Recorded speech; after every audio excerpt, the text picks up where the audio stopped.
सवाल ऐसा जिसमें आपको कुछ नहीं आ रहा होता है, दो चीजें होती।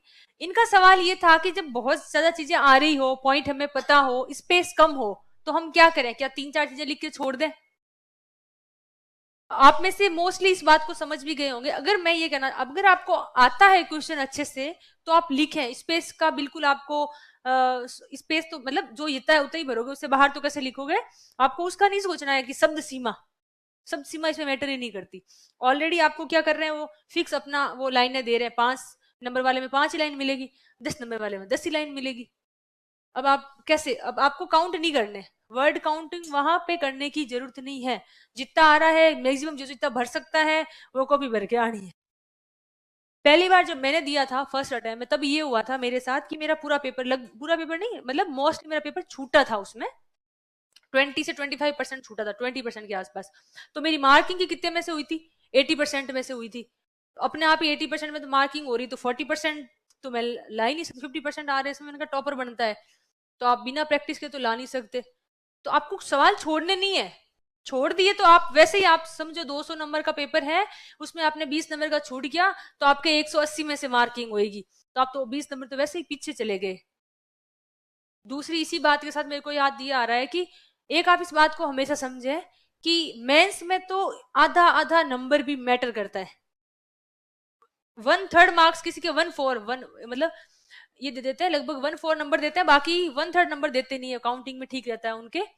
तो अगर आपके आधा नंबर भी कहीं क्वेश्चन में बढ़ रहा है, तो भी 10-10 नंबर के कितने सवाल आते हैं सभी सेगमेंट को मिला के? 10 क्वेश्चन तो आ ही जाएंगे एक पेपर में, 7 आते हैं। 7 में अगर आधा आधा नंबर बढ़ा, कितने बढ़े? 3.5 नंबर बढ़े। और 5 नंबर वाले में कुछ में गुंजाइश होती है, जिसमें आप थोड़ा सा मेहनत करो तो आपका आधा नंबर बढ़ सकता है। ऐसे करके आप एक पेपर में लगभग 9 से 10 नंबर आप ऐसे अलग से, मतलब आप अपने थोड़ा सा एफर्ट करो, प्रैक्टिस करो, उससे आप गेन कर सकते हो। और एक पेपर में 10 नंबर का मतलब 3 पेपर में 30 नंबर, और 3 पेपर में 30 नंबर का मतलब आप सिलेक्शन से बाहर हो रहे थे और अब आप टॉप में आ जाओगे। तो आपके लिए आधा नंबर भी बहुत वैल्यूएबल है। इसलिए तो मैं कह रही हूं, नहीं आ रहा तब भी टेस्ट दो, इससे प्रैक्टिस होगी। नहीं आते हुए सवाल को भी अटेंड कैसे करना, कैसे लिखना है। एक जो जिसका मैं हमेशा बताते रहती हूँ क्लास में भी एग्जाम्पल, जैसे एक क्वेश्चन हमारे टाइम आया था जो मेरे को याद आ रहा है, इसलिए मैं बता देती हूँ कि एक क्वेश्चन था कि स्पोर्ट्स वाले सब्जेक्ट से था, कि एक अकादमी पूछी थी उन्होंने, कोई गेम के रिगार्डिंग थी स्पोर्ट्स की, तो उसके बारे में समीक्षा या टिप्पणी पूछी थी उन्होंने। अब मुझे नहीं पता उस अकादमी का क्या था, उन्होंने खेल का नाम लिख दिया, अकादमी का नाम लिख दिया, और उसकी टिप्पणी लिखनी थी, कुछ ही नहीं पता था, नहीं पढ़ा हुआ था, लेकिन फिर भी लिख दिया कि अकेडमी करती क्या है किसी भी गेम के लिए, उसका रोल क्या होता है वो तो पता ही होता है, उसके बारे में लिख दिया, ये करती है। इसको टिप्पणी का मतलब होता है आपको मूल्यांकन टाइप का चीज करना, टिप्पणी में यही होती है, चीजें आपको इवेल्युएट ही करनी होती है, शॉर्ट नोट्स। तो अब उसमें कुछ मैंने अच्छी बात बता दी कि भाई ये करती है, लेकिन इनको ये भी करना चाहिए, क्योंकि मेरे को कुछ नहीं आ रहा था तो कुछ तो लिखना ही पड़ेगा। और उसमें मेरे को मान लो 1.5 नंबर उन्होंने दे दिए, तो 1.5 नंबर तो बहुत बड़ी बात है। ऐसे करके आपको मार्क्स लाने होते हैं मेंस में।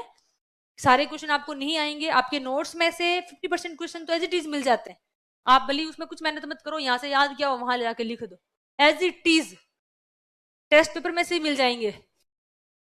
बाकी वाले में थोड़ा सा आपको अपना दिमाग लगाना पड़ेगा, क्योंकि अपन एज इट इज भी लिखे आएंगे तब भी वो अपने 10 में से 10 तो देना नहीं है, ये बात है। ठीक है,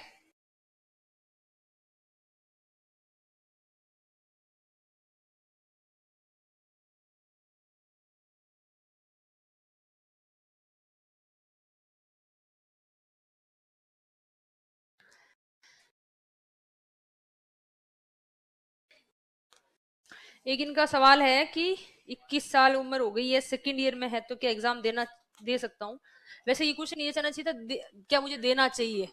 अभी सेकंड ईयर में हो तो एग्जाम देना चाहिए, प्रैक्टिस हो जाती है, एक जो एग्जाम का जो तनाव होता है वो दूर होता है, एक अप्रोच पता चलती है। अगर आप मेंस तक पहुंच जाते हो तो आपको मेंस की अप्रोच पता चल जाएगी आपका, फिर आप जब पढ़ाई करोगे ना तो आपका माइंड सेट उस एग्जाम की अप्रोच को जैसा वैसे ही सोचेंगे। आप पढ़ेंगे तो अपने आप दिमाग में आएगा, अच्छा मैंने पेपर लिखा था तो ये सवाल इस तरीके से बना हुआ था, क्योंकि एग्जाम में आप स्ट्रेस के साथ चीजों को ध्यान से लिखते हो, टेस्ट पेपर में भी लिखते हो, इवन अगर आप सीरियसली हो तो आप जब नोट्स टेस्ट अच्छे से दे रहे हो तो वापस जब नोट्स पढ़ते हो तो ध्यान से पढ़ते हो कि नहीं पढ़ते हो? अगर वो सवाल वापस आपके नोट्स में आ रहा होता है इनडायरेक्टली कहीं पे, तो आपको अच्छा लगता है, अच्छा ये सवाल मेरे टेस्ट में था, अच्छा इसका आंसर ये हो सकता है, इसका आंसर ये हो सकता है, तो देना चाहिए बिल्कुल।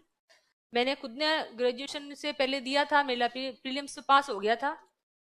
फिर मेंस तो ऑब्वियसली बात है सीरियसली तैयारी नहीं करते हैं, जब अपने को पता है कि अपन अपीयर ही नहीं हो रहे तो क्यों तैयारी करते हैं। लेकिन उसका मुझे फायदा हुआ, मुझे वो अप्रोच मिली दोबारा, मैंने प्रीलिम्स के लिए बिल्कुल डर नहीं था, पता है कि वैसे ही पास कर जाएंगे। प्रीलिम्स के इतना नहीं होता, ओबीसी और जनरल को छोड़ के उसमें थोड़ा सा कंपटीशन है तो ढंग से पढ़नी पड़ती है। ये हो गया। मेंस के लिए देखो, मेंस के लिए अच्छे से तैयारी पहले से करनी पड़ेगी।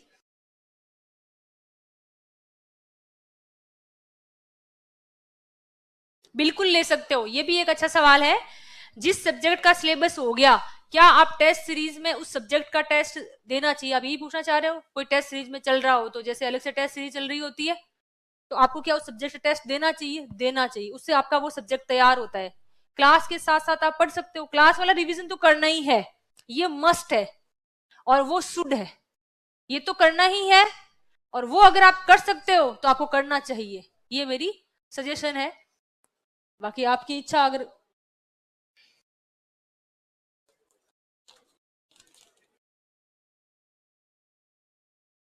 हाँ, एक इनका अच्छा सवाल है, हिंदी मीडियम है और आंसर राइटिंग में कहीं कहीं इंग्लिश वर्ड्स आ जाते हैं लिखने में, तो क्या कोई इशू नहीं है? कुछ टर्मिनोलॉजी होती जो कई बार हिंदी में याद आती है, इंग्लिश में उसका वर्ड याद नहीं आता है, तो ऐसा कोई एकदम से आपका गलत मैसेज नहीं जाता, आप यूज कर सकते हो। लेकिन ऐसा नहीं अब जैसे मोस्टली, इसको आप मोस्टली लिख के आगे नहीं, कोई टर्म है उसको यूज कर सकते हो, अदरवाइज आप नहीं। अदरवाइज कोशिश करो कि हिंदी का तो हिंदी में ही लिखो। वैसे तो इंग्लिश में जब आप लिखते हो ना ऐसे वगैरह, थीम एलोब्रेशन वगैरह, तो आप कई बार उसको रोमन लिपि में लिख सकते हो। जैसे आप मान लो पर्यटन पे कोई आपके ऐसे आ गया इंग्लिश में और आपने पर्यटन का लोगो लिखना है, तो आप उसी भाषा में लिखो, उसको ट्रांसलेट थोड़ी करोगे, लिख सकते हो। कोई ऐसी आपको लगता है हिंदी में कोई ऐसी कोई मुहावरा, मुहावरा तो नहीं, कहावत कोई आपको याद आ गई, इंग्लिश में नहीं आ रही, तो उसको भी आप लिख सकते हो, एक लाइन में है, जैसे मन के हारे हारे मन के जीते जीते, आप इसको अगर इंग्लिश में ट्रांसलेट नहीं कर पा रहे हो तो आप इसको लिख सकते हो, छूट है। हिंदी में भी लिख सकते हो, भली रोमन हिंदी वाली आपकी जो देवनागरी लिपि है उसमें भी लिख सकते हो, कोई गलत मैसेज, मैंने बहुत सारी ऐसे मैंने नहीं लिखा, पर मैंने कॉपीज देखी है जिसमें उन लोगों ने लिख रखा था। हिंदी वाले ऐसे में इंग्लिश के कोटेशन लिख रखे थे और इंग्लिश वाले में हिंदी के कोटेशन लिख रखे थे, तो उससे कोई गलत इम्पैक्ट नहीं जाता है।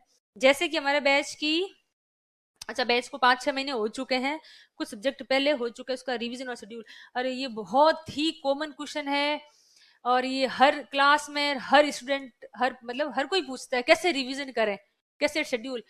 अब और इसका एक्चुअल में है ना, इसका आंसर ही आपके पास ही होता है।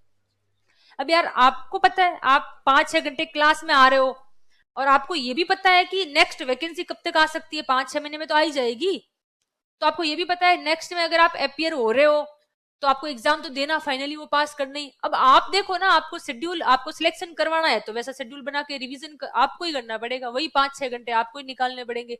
अब आप किस तरीके से करते हो तो वो भी आपको देखना है कि आपका साइंस वीक है, आपकी हिस्ट्री आपको मतलब टफ लगती है, आपको पॉलिटी अच्छी नहीं लगती, आपको ज्योग्राफी अच्छी नहीं लगती, तो वो आप उस सब्जेक्ट को उस तरीके से उस टाइम टेबल में सेट करो, उसको ज्यादा थोड़ा सा वेटेज दो। आपको लगता है हिंदी इंग्लिश का ज्यादा है, मुझे ध्यान भी देना चाहिए, मेरी इतनी अच्छी नहीं है हिंदी या इंग्लिश, तो आप उस पे, यानी ये आपका एक पर्टिकुलर है। फिर भी मैं इसमें एक दो चीजें बता देती हूँ, अभी आपको प्री कम मेंस के जो सब्जेक्ट है उनको तैयार करना चाहिए, पहले वो तैयार करो जो आपके प्री में भी काम आएंगे और मेंस में भी काम आएंगे, क्योंकि अल्टरनेट तो प्री पहले पास करेंगे तभी तो जाके मेंस लिखेंगे, प्री तो पास करना जरूरी है। प्री में ही फेल हो गए तो फिर तो अपना गया ना पूरा, वापस नेक्स्ट वैकेंसी आई तब तक वेट करते रहना। उसके लिए आप ये कर सकते हो कि प्रीलिम्स के लिए जो आपके पेपर आप देखोगे पुराने, तो उसमें ज्योग्राफी का हमेशा सवाल होते हैं, वो ज्योग्राफी का जो पोर्शन है वो इजी आता है, कोई टफ नहीं आता, मेंस में भी और प्रीलिम्स में भी। तो आप पहले अच्छे से ज्योग्राफी को तैयार करें, इंटरेस्टिंग सब्जेक्ट है, आप सब लोगों को अच्छा भी लगता है और ज्यादातर मुझे लग रहा है ज्योग्राफी सबको आसान ही लगता होगा, तो ज्योग्राफी को तैयार करें। ज्योग्राफी के सवाल बहुत आसान बनते हैं प्रीलिम्स में, वो आपके 20% वाले में से हैं, वो आप गलत करके आ रहे हो तो नेगेटिव है आपके लिए, ठीक है। उसके बाद आप सब्जेक्ट तैयार करो इकोनॉमिक्स, जिसमें इकोनॉमिक सर्वे और करंट अफेयर्स दोनों शामिल है। इकोनॉमिक सर्वे बिना पढ़े आप अगर प्री में बैठ रहे हो तो आप ब्लेंडर कर रहे हो। बहुत सारे आप में से कितने जैसे स्टूडेंट है बताओ मेरे को जिसको इकोनॉमिक सर्वे पढ़ा हुआ है लास्ट ईयर का, हाथ खड़े करो जरा। ये लोग कंपटीशन में है, बस आप भले देख लो कौन कौन हाथ खड़ा किया, किसने किया। ये कड़वी सच्चाई है, इसको सच्चाई को आपको स्वीकार करना पड़ेगा। आप अभी से आज से गांठ बांध लो कि आपको घर जाके रोज का 1 घंटा इकोनॉमिक सर्वे को देना है। अभी नया आ जाएगा, बजट पास हो गया तो ये है, इंडिया को तो आ गया हो सकता है, राजस्थान का भी आ गया हो, बजट के दूसरे दिन आ जाता है, तीसरे दिन राजस्थान में थोड़ा सा टाइम लगा देते हैं ये लोग। फिर आपको नया सर्वे भी आ गया, आपके लिए यही प्रीलिम्स में काम आएगा, यही मेंस में काम आएगा। इसको तो अभी से ही आते ही एक बार पढ़ डालो, और कम से कम 3 से 4 बार पढ़ोगे तब जाके इकोनॉमिक सर्वे पे आप कमांड कर पाओगे। ओनली पढ़ने से नहीं होगा, 1-2 बार से भी नहीं होगा, 4 बार पढ़ोगे तब तो चीजें समझ आनी शुरू होगी। फिर अगली चौथी बार रीडिंग में आप उसको 5वीं बार जब रीडिंग करोगे तब जाके याद करोगे, 6ठी बार पढ़ोगे तो उसको थोड़ा शॉर्ट में अपने हिसाब से कर पाओगे, अंडरलाइन और जो भी आपको मार्किंग करनी है। और एग्जाम के टाइम भी रिवीजन इकोनॉमिक सर्वे का करना पड़ता है, क्योंकि डाटाज होते हैं सारे, अपने कोई कंप्यूटर दिमाग तो है नहीं, एक बार पढ़ा छप गए दिमाग में, तो उस हिसाब से करना, तो रिवीजन करना पड़ेगा। तो आपको इकोनॉमिक सर्वे पूरा तो रिवीजन आप कर नहीं सकते, फिर कैसे करोगे, तो उसको अंडरलाइन करके रखो, या तो अपनी नोटबुक में लिखो, आपको टाइम हो तो, इतना टाइम है नहीं तो अंडरलाइन करते रखो, जब वापस रिवीजन करना पड़े एग्जाम के टाइम तो उसको अंडरलाइन को ही रिवीजन करना है। Good noon ma'am. हाँ जी, गुड नून। हाँ गुड आफ्टरनून। मैं ये पूछ रही थी कि मेरी एज 19 है, आई मीन फाइनल ईयर, तो यस, और एग्जाम की एज होती है 21, एज वी ऑल नो। तो कोई प्री अश्योरेंस एग्जाम हम नहीं दे सकते हैं आरएस का? एज लाइक 5 से 6 अटेम्प्ट्स होते हैं इसमें, तो जो लोग जिनकी एज एलिजिबल नहीं हो, जिनकी ग्रेजुएशन कंप्लीट हो रही है, तो वो लोग एलिजिबल नहीं है एग्जाम देने के लिए। यूपीएससी की बात कर रहे हो, यूपीएससी की बात कर रहे हो, आरपीएससी। आरपीसी में कोई अटेम्प्ट नहीं होता, नो अटेम्प्ट्स, कोई अटेम्प्ट नहीं होता। ओके। और अगर एग्जाम देना है ना, तो अगर आप सेकंड ईयर में हो, फाइनल ईयर में हो, उस हिसाब से अपीयर नहीं हो रहे हो, और एज भी कम है, दोनों चीजें हैं, तो एज बढ़ा के लिखनी पड़ेगी, एग्जाम ही तो देना है। तो आगे जाके नहीं अटकेंगे, एज लाइक कि नहीं, फाइनली सिलेक्शन तो नहीं होगा अपना, एज लाइक मतलब हाँ, पेपर तो दे सकते हैं ना, पेपर दे सकते हैं, और जैसे टीएसपी एरिया है, ठीक है, अगर मैंने टीएसपी का सर्टिफिकेट बनवा रखा है तो मेरी पोस्टिंग आएगी टीएसपी में ही, टीएसपी में आएगी। और अगर मैंने सर्टिफिकेट नहीं बनवाया है तो उसके बाद भी मुझे टीएसपी में ही पोस्टिंग मिलेगी, या नहीं, उसमें एक ऑप्शन आता है टीएसपी और नॉन टीएसपी। अगर आपने तो कहा सर्टिफिकेट नहीं बनवाया, सुनो एक बार सुन लो, ये आपके लिए वैसे तो काम की नहीं, इनडायरेक्टली किसी के साथ हो सकता है, किसी की ओबीसी का सर्टिफिकेट का इशू हो, तो अगर आपने सर्टिफिकेट नहीं बनाया है, ठीक है, या फिर बना लिया है, तब भी आप अगर नॉन टीएसपी सिलेक्ट करते हो तो फिर आपको कहीं पे भी लगा देंगे, ऑल ओवर राजस्थान कहीं पे भी। बिल्कुल, आप ऐसा नहीं सोचिए, ऐसा नहीं सोचना मैं टीएसपी में हूं तो क्या पता मेरा अधिकार नहीं है क्या नॉन टीएसपी में जाने का है। अगर आप प्रिविलेज लेना चाहते हो टीएसपी का तो लो, नहीं लेना चाहो तो नॉन टीएसपी भर के आप कहीं पे भी जा सकते हो। टीएसपी में रिजर्वेशन ज्यादा होती है ना, वो आपकी इच्छा पे है। That's it, thank you. Okay, welcome. Ma'am English बहुत वीक है, इंग्लिश के लिए बताओ कुछ, ठीक है। देखो इंग्लिश वीक है, मैंने कहा ना किसी का कोई सब्जेक्ट वीक हो सकता है, मोस्टली हिंदी वालों की इंग्लिश वीक है और इंग्लिश वालों के हिंदी वीक है। आप इसको थोड़ा सा एक्स्ट्रा टाइम दें, ग्रामर अच्छे से पढ़े, रोज रिवीजन करें, तब जाके थोड़ी सी चीजें आपके कमांड में आएगी। 1-2 बार पढ़ के छोड़ देंगे तो नहीं होगा। और हिंदी इंग्लिश सब्जेक्ट, सुन लो मेरी बात, मैं तो क्लासेस भी लेती हूँ और मेरे को ये भी पता है किसको कैसे टैकल करना है, क्लास को अच्छे से आता है। प्यार से सुनोगे तो अच्छी बात है, दूसरा तरीका भी है जो नवीन जी बता के गए हैं। तो मैं क्या बता रही थी, हिंदी इंग्लिश में, हिंदी इंग्लिश सब्जेक्ट को ऐसा क्यों कहते हैं, तैयार कर लो तैयार कर लो। एक तो स्कोरिंग है, ये बात तो समझ आ गई, सबको ही पता है कि इसमें 50 नंबर की हिंदी की ग्रामर आती है और 50 में से 48-49 तक नंबर ला सकते हो, ठीक। कॉम्प्रिहेंसिव तो चलो ठीक है, आपके कोई पढ़ा हुआ चीज आ गई तो अच्छे से लिख दिया और विचार मिल गए तो सामने वाले ने अच्छे नंबर दे दिए। बाकी ग्रामर तो एकदम ऑब्जेक्टिव चीज है, जितने चाहो उतने नंबर ला सकते हो। ये तो बात है कि स्कोरिंग है। दूसरा क्या कारण है?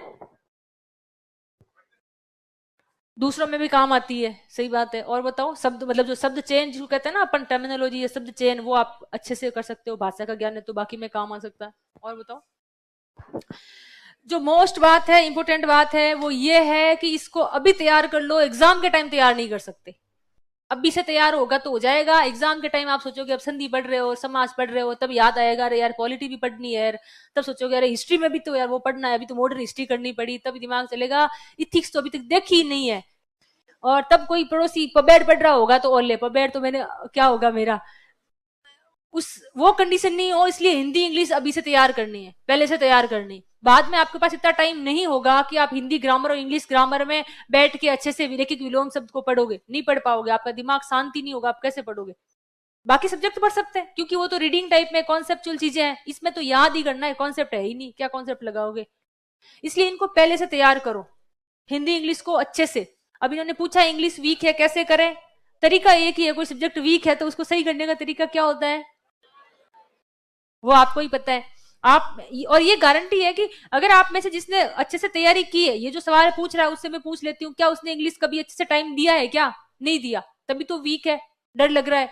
टाइम दो, पढ़ो, फिर आपको देखना अच्छा लगेगा कि यार मेरे, आपको लगेगा इंग्लिश तो मैं ऐसे ही सोच रही थी या सोच रहा था, इतने टफ है, इतने टफ तो है ही नहीं। और ये दिमाग में नहीं रखना है कि आपका कंपटीशन जैसे इंग्लिश मीडियम वाला भी है तो उसकी इंग्लिश अच्छी होगी, कुछ भी नहीं अच्छा होता, उसको तो आपसे भी कम इंग्लिश आती है।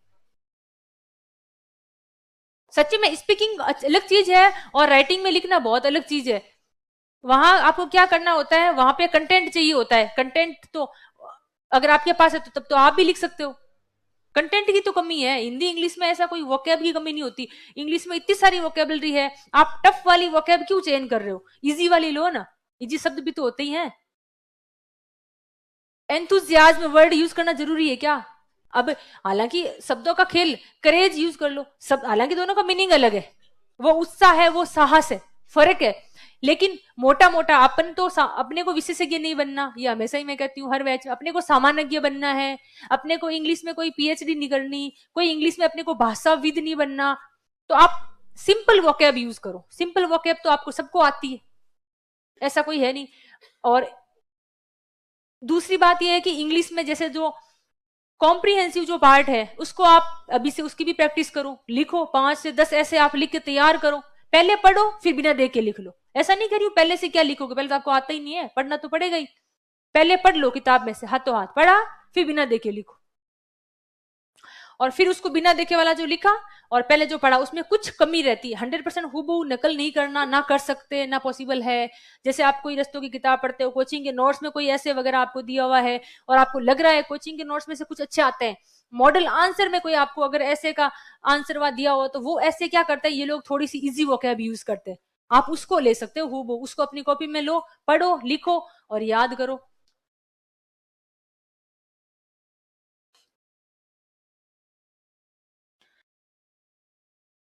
और ऐसे करके आप 10 तो तैयार करो, एटलीस्ट 10, तो आपको कॉन्फिडेंस आ जाएगा, डर नहीं लगेगा इंग्लिश से। जब तक अपन जिस चीजें दूर भागते हैं उसी से अपने को डर लगता है। जिस दिन आप टाइम देना शुरू करोगे, उससे उसका सामना करोगे, तो आपका डर अपने आप दूर हो जाएगा। और ये दोनों के लिए कॉमन है, हिंदी वालों के लिए इंग्लिश की बात ही थी और इंग्लिश वाले किसी की हिंदी वीक है तो उनके लिए भी यही बात थी। अभी से हिंदी तैयार कर लो, बाद में आप 50 नंबर की ग्रामर है, 10 नंबर आएंगे और फिर वो कॉम्प्रिहेंशन में भी अच्छे नंबर नहीं देते। पहले पढ़ना नहीं है आपको, ये किसी की प्रश्न नहीं, बंद करो। इन्होंने अपना यहाँ अलग ही काम खोल रखा है। नो, हालांकि आगे बैठने का एक विशेष अधिकार होता है ये। नहीं, बाकी वाले तो मैं वैसे ही अलग कर देती हूँ, आंसर ही नहीं देती हूँ, तो आपको सोचने की जरूरत ही नहीं है। नहीं, ये रियल है, डर तो लगता है देखो। और ये आर्ट्स और साइंस वालों को भी रहता है, आर्ट्स वालों को साइंस का डर लगता है और साइंस सब्जेक्ट होता है उनको जीके के से डर लगता है। ऐसा तो कुछ है नहीं जीके से डरने की, लेकिन एक दिमाग में थोड़ा सा अपने वो रहता है, जब तक अपन पढ़ते नहीं है, रिवीजन नहीं करते तब तक ही रहता है, उसके बाद नहीं रहता। एक थोड़ा सा अर्जेंट कॉल है यार, बात ही कर लेते हैं। Hello.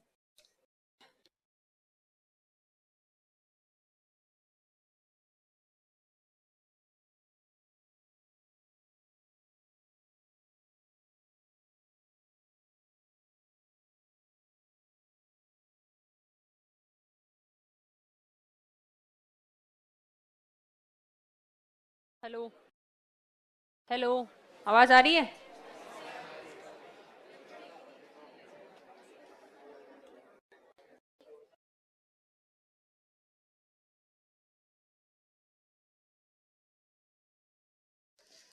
What should we do for stay forward?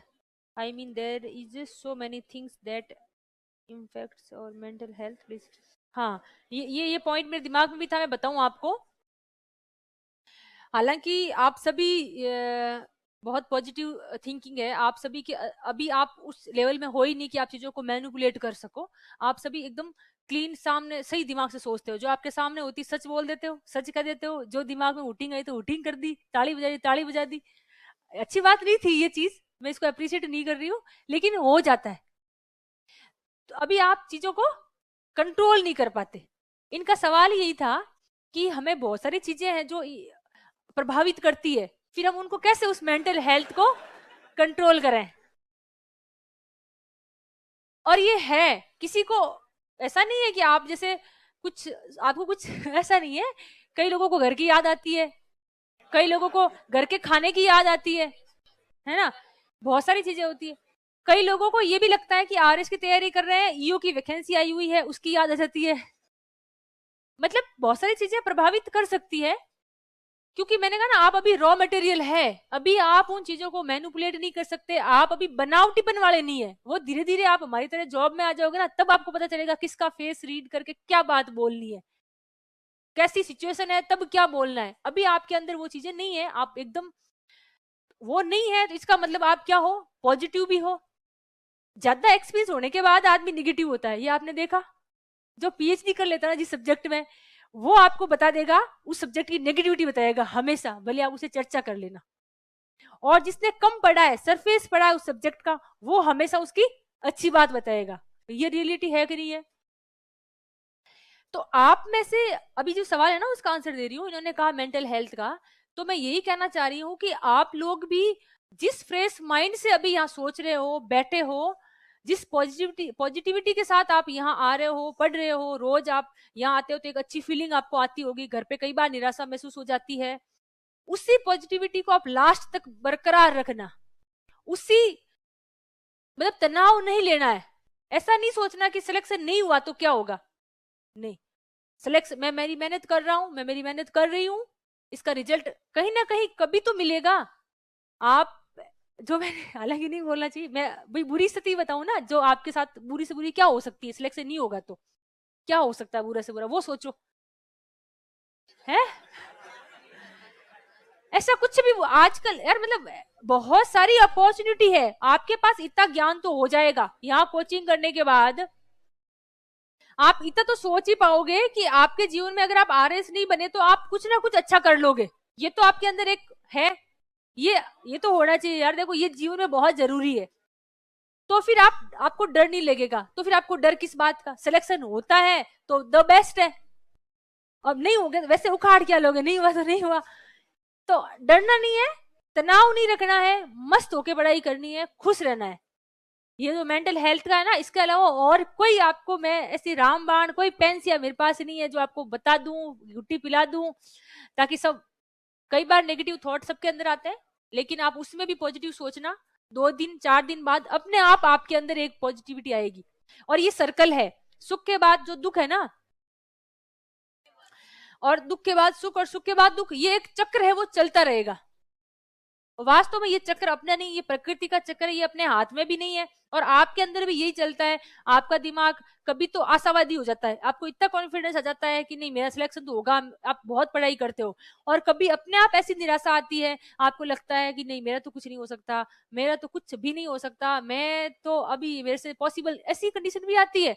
पर आप तब आप पॉजिटिव आदमी से बात करो, आप पॉजिटिव आपके फ्रेंड्स है, घर वाले हैं, परिवार वाले हैं, उनसे बात करो जो आपको अच्छा बताए कि नहीं नहीं कर, तू देख मेरे पड़ोसी था, उसने भी तैयारी की थी, एक बार में नहीं हुआ, या फिर जो भी उसकी कमी रही लेकिन उसने बाद में दोबारा से अच्छे से तैयारी की, या शुरुआत में उसने अच्छे से ध्यान नहीं दिया, बाद में ध्यान दिया, तो पहली बार में ही उसका हो गया, बिल्कुल नया था, कम एज में थी, फिर भी वो एसडीएम बन गई। तो आपको अच्छा लगेगा, अच्छा उससे आपको एक अच्छी फीलिंग है, उनसे आप बात करो।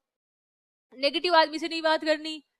नेगेटिव आदमी क्या कहेगा, देख, मैं खुद 10 साल का भुगत भोगी हूँ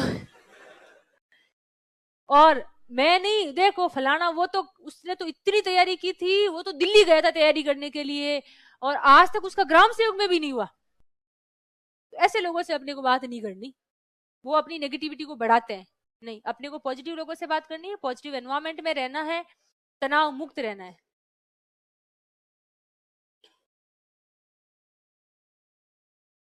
एक मिनट, ये वाला खत्म करते हैं, उसका इसका हो गया ये वाला।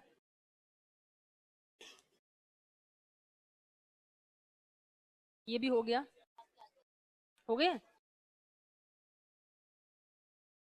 कोचिंग के अलावा कितने घंटे पढ़ाई करनी है, ये भी व्यक्तिगत सवाल है,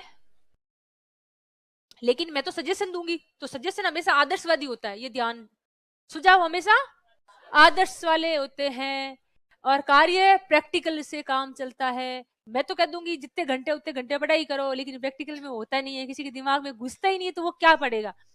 तो आप, मैं ये कहना चाहूंगी आप सबसे कि आप जिस एग्जाम की तैयारी कर रहे हो, आप जिस पोस्ट के लिए आप आना चाह रहे हो, जो राजस्थान की सबसे मतलब राजस्थान में इससे ऊपर एग्जाम होता नहीं है, आप उस एग्जाम की तैयारी कर रहे हो, आप उस पोस्ट पे आना चाहते हो, तो आपको मेहनत तो करनी पड़ेगी, इसमें तो कोई डाउट नहीं है। हाँ, स्मार्ट स्टडी, सब कहते हैं स्मार्ट स्टडी करनी पड़ेगी, लेकिन वो स्मार्ट स्टडी भी मेहनत का ही एक भाग है, हार्ड वर्क के अलावा कुछ भी नहीं होता।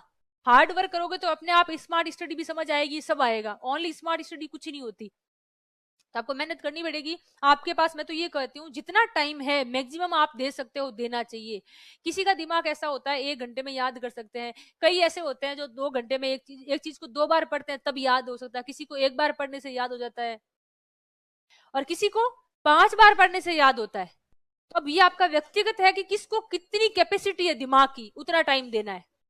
कोई एवरेज स्टूडेंट है, उसको ज्यादा टाइम देना है, कोई किसी को लगता है नहीं मेरे को याद, मतलब मोस्टली आपको, आपका उद्देश्य क्या है, जो चीजें आप पढ़ रहे हो यहाँ पे उसको समझना और याद करना और एग्जाम में लिखना, वो आपका अगर दिमाग कर पा रहा है कम टाइम में तो ठीक है। कुछ किसी को ये होता है कंटिन्यू बैठ जाते हैं, 5 मतलब 2-3 घंटे भी पढ़ लेते हैं, फिर थोड़ा ब्रेक ले लिया फिर पढ़ लिया। कई लोग ऐसे होते हैं रात में पूरी रात ही पढ़ा लो तब भी पढ़ लेते हैं, कई लोग होता है सुबह जल्दी उठ के पढ़ते हैं। तो ये सारी कितने घंटे वाली चीज है ना, पर्टिकुलर है, इसका आंसर नहीं दिया जा सकता।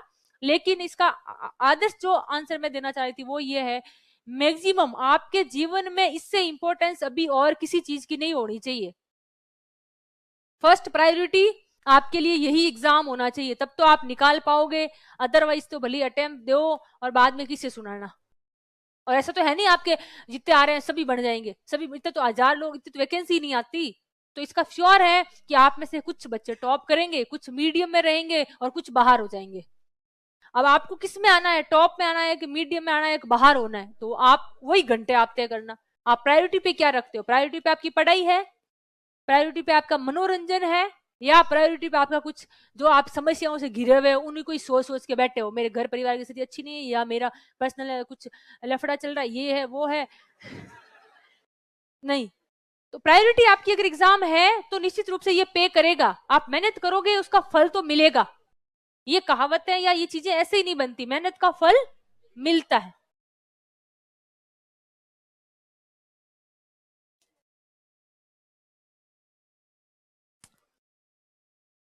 इसका मैं समझ नहीं पाई ये पूछना क्या चाह रहे हैं। देखो इन्होंने ये पूछा है, नोट्स पढ़ने के बावजूद भी हम कई प्रश्नों के उत्तर नहीं दे पाते। हालांकि इसका मैंने जो बताया था कि 20% वाला फैक्टर वो यहाँ पे भी काम करता है।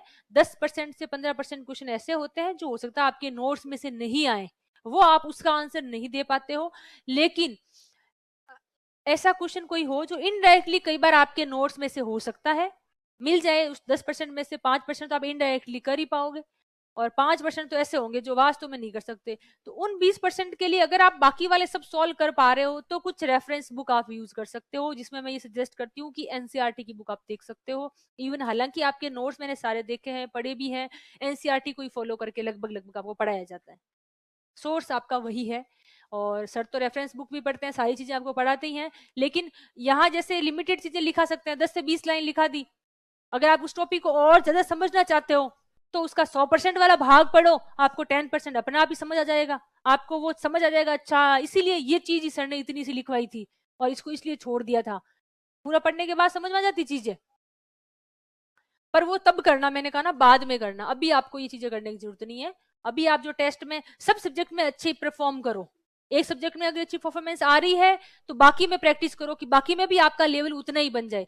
आरएएस में सिलेक्शन होने के बाद अभी जैसे मेरे को कोई पूछे ना आपका कौन सा सब्जेक्ट अच्छा है या आप किस सब्जेक्ट में वीक हो, सच में कोई सब्जेक्ट मेरा अच्छा है ही नहीं और किसी में मैं वीक नहीं हूँ, यानी इक्वल जैसा होना जाना चाहिए। सब सब्जेक्ट आपको अच्छे से इक्वल से आ रहे हैं, तब फिर आप किसी और सब्जेक्ट को और अच्छा करने में जाओ। जो आपका स्ट्रॉन्ग सब्जेक्ट है उसको और अच्छे से करो। लेकिन एक बार आप इक्वल स्टेज पे तो आओ, एक बार सबका आपका बेस तो बनाओ अच्छे से।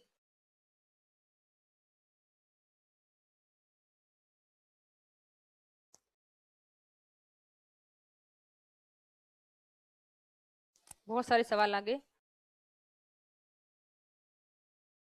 ये सवाल मेरे कल से भी किसी ने पूछा था, पर्सनल सवाल है।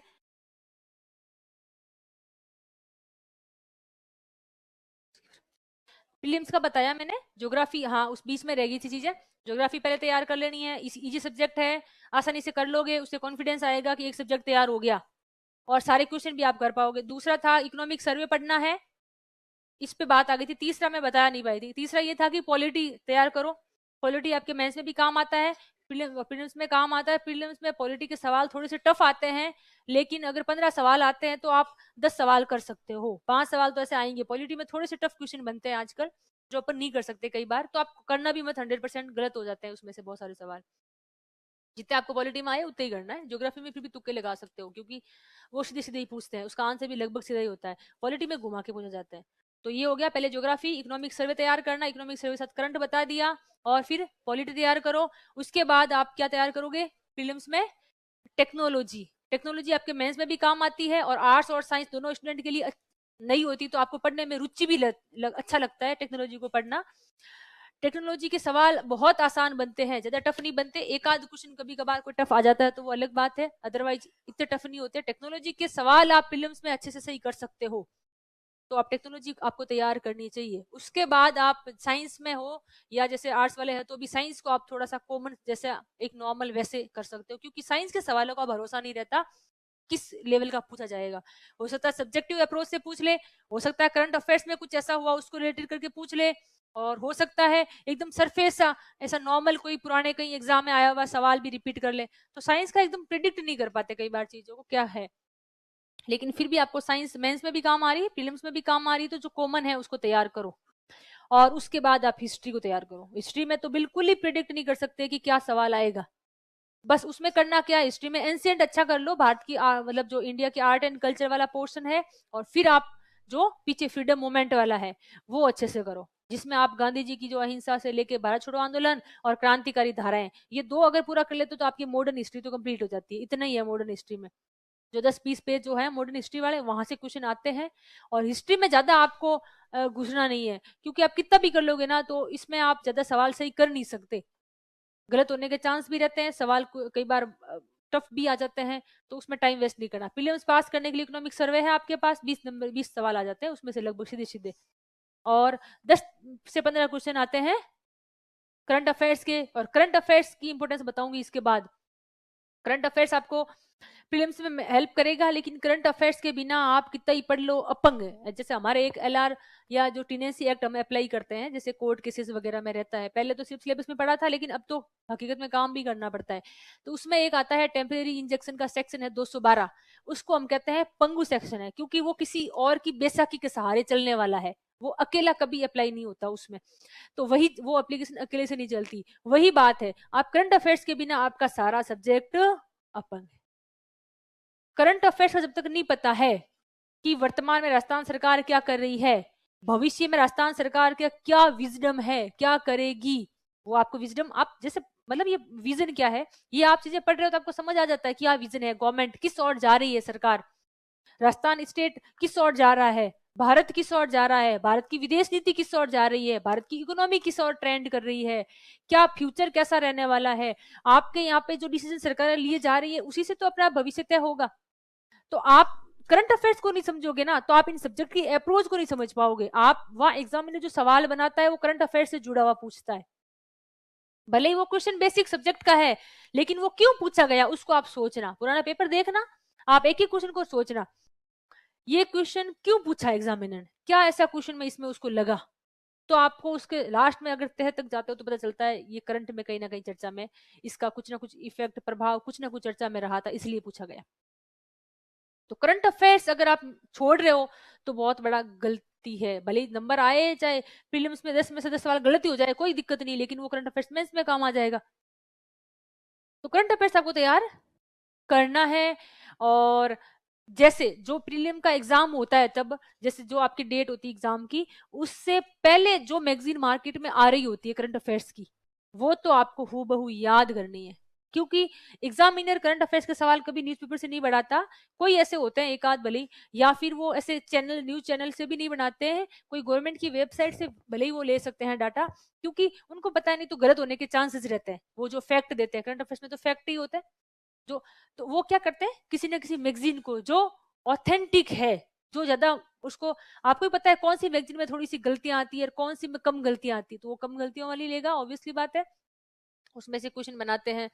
तो आपको प्रीलिम्स के एग्जाम से जस्ट पहले जो करंट अफेयर्स की मैगजीन है उसको तो बहुत अच्छे से याद करना है, उसमें कुछ इरिलेवेंट फैक्ट है तो भी याद करना। अभी तो आप पढ़ रहे हो तो उसमें मैं कहूंगी रिलेवेंट कोई चीजें याद रखनी है, इरिलेवेंट आपके लास्ट तक काम नहीं आएगी, लेकिन उस टाइम आपको हर चीज याद करनी है।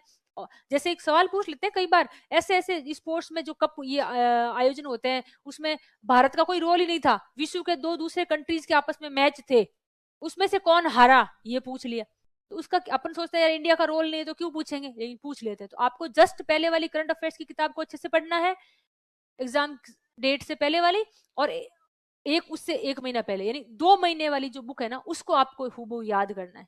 उसमें से प्रीलिम्स के क्वेश्चन सारे लगभग लगभग बन जाते हैं, उससे बाहर नहीं जाते। तो 10 सवाल करंट अफेयर्स के हैं, और 10 सवाल नहीं है करंट अफेयर्स तो आपको मेंस में कितने मार्क्स दिलाता है, मेंस में आपका पूरा बेस जो टिका हुआ करंट अफेयर्स पे ही टिका हुआ है, तो ऑल ओवर करंट का बहुत ज्यादा रोल है। इकोनॉमिक सर्वे के 20 नंबर, करंट अफेयर्स के 10 नंबर, और ज्योग्राफी के 10 से 11 सवाल हो जाते हैं, तो 30 से क्वेश्चन ये हो गए। और टेक्नोलॉजी के आते हैं उसमें से आप 5 से 6 क्वेश्चन सही कर सकते हो आराम से, और पॉलिटी में भी आप 50% सही कर पाओगे, 50 नहीं, पॉलिटी में 70% सही कर सकते हो। ऐसे क्वेश्चन आ सकते हैं जो आप अटेंड करो आराम से, ऐसा कोई टफ वाला नहीं आता, मीडियम लेवल के क्वेश्चन आते हैं। और अगर जिसकी मैथ वगैरह अच्छी है तो वो मैथ में लीड लेंगे, फिर वो प्रीलिम्स आराम से पास कर जाते हैं, उसके मैथ के सारे क्वेश्चन सही हो जाते हैं, मैथ टफ नहीं पूछते, मैथ थोड़ी सी आसान आती है जिसको, और मैथ नहीं आ रही है तो उसको फिर वही चीजें हिस्ट्री पे भी थोड़ा देखना पड़ेगा, एंशिएंट और मॉडर्न हिस्ट्री अच्छे से करनी पड़ेगी, और साइंस और टेक्नोलॉजी अच्छे से करनी पड़ेगी। तो आप अपना कैलकुलेशन कर लेना भाई किस सब्जेक्ट में आपको किस टाइप से तैयारी करनी है, ये मैंने मोटा मोटा प्रीलिम्स का आपको बताया है, क्योंकि मेरे को कभी प्रीलिम्स का डर नहीं लगा, मैंने तो प्रीलिम्स में कभी ऐसा यूं, मतलब एक हो सकता है किसी के मन में डर नहीं हो आप में से भी, लेकिन एक बार देने के बाद डर दूर होता है, अभी हो सकता है आपको लग रहा हो, बाकी प्रीलिम्स में ऐसा भी नहीं है। प्रीलिम्स में एक चीज ये भी ध्यान रखनी है कि आपको क्वेश्चन गलत नहीं करके आने, आप अगर तुक्का कर रहे हो तो श्योर गलत होगा, आरएस में तो कभी तुक्के का सवाल सही होता ही नहीं है, क्योंकि वो कोशिश क्या करते हैं, वो उस क्वेश्चन में कितना किस तरीके से आपके दिमाग को घुमाया जा सकता है, कितना घुमाया जा सकता है पूरा घुमाते हैं, फिर आप उसमें करते हो ट्राई और वो होता है गलत, और मोस्टली मेरिट से 1 या 2 नंबर ही आसपास रहते हो आप, ज्यादा कोई एकदम से कम भी नहीं आते मार्क्स, एकदम से ज्यादा। अब वो कम ज्यादा होने का कारण क्या होता है, आप नेगेटिव चले जाते हो, आप क्वेश्चन ज्यादा अटेंड करते हो या फिर आप तुक्के वाले ज्यादा करते हो, और आप नेगेटिव में 4 से 5 क्वेश्चन अगर नेगेटिव हो रहे हैं तो कोई खराब नहीं है, ठीक है हो जाते हैं, लेकिन उससे ज्यादा अगर आप गलत कर रहे हो तो आप फिर नेगेटिव, आपका फिर मार्किंग नेगेटिव होती जा रही है, आप फिर मेरिट से बाहर हो रहे होते हो। तो ये आपको प्रैक्टिस अभी से करनी है, अभी से आप क्वेश्चन जो मॉडल पेपर वगैरह देते हो यहाँ पे प्रीलिम्स का, तो उसमें अभी से प्रैक्टिस करनी है, नेगेटिव ज्यादा नहीं करने, नहीं करने अभी से। अभी तो आप ये सोच के कर देते होंगे कि टेस्ट ही तो है, नहीं, इससे आपकी हैबिट में आ जाता है, डर खुल जाता है, एक बार 100 से बाहर गाड़ी चला ली फिर 90 पे तो एक्सीलेटर जाएगा ही जाएगा। तो अभी आपको यार 100 से नहीं चलानी है, अभी आपको प्रैक्टिस यहीं पे क्लोज करना है, पेन को बंद करना यहीं से सीखना है। हो गए इतने क्वेश्चन, अब मैं इससे ज्यादा डाउट से ज्यादा नहीं करूंगी, पेन बंद करके रख दो। तो फिर आप देखना उससे रिजल्ट भी फर्क आ जाएगा, अपने आप आपकी रैंक भी इंप्रूव होगी, नेगेटिव मार्किंग भी कम होगी। बताओ अब दो, टाइम भी हो जाएगा यार ऐसे तो।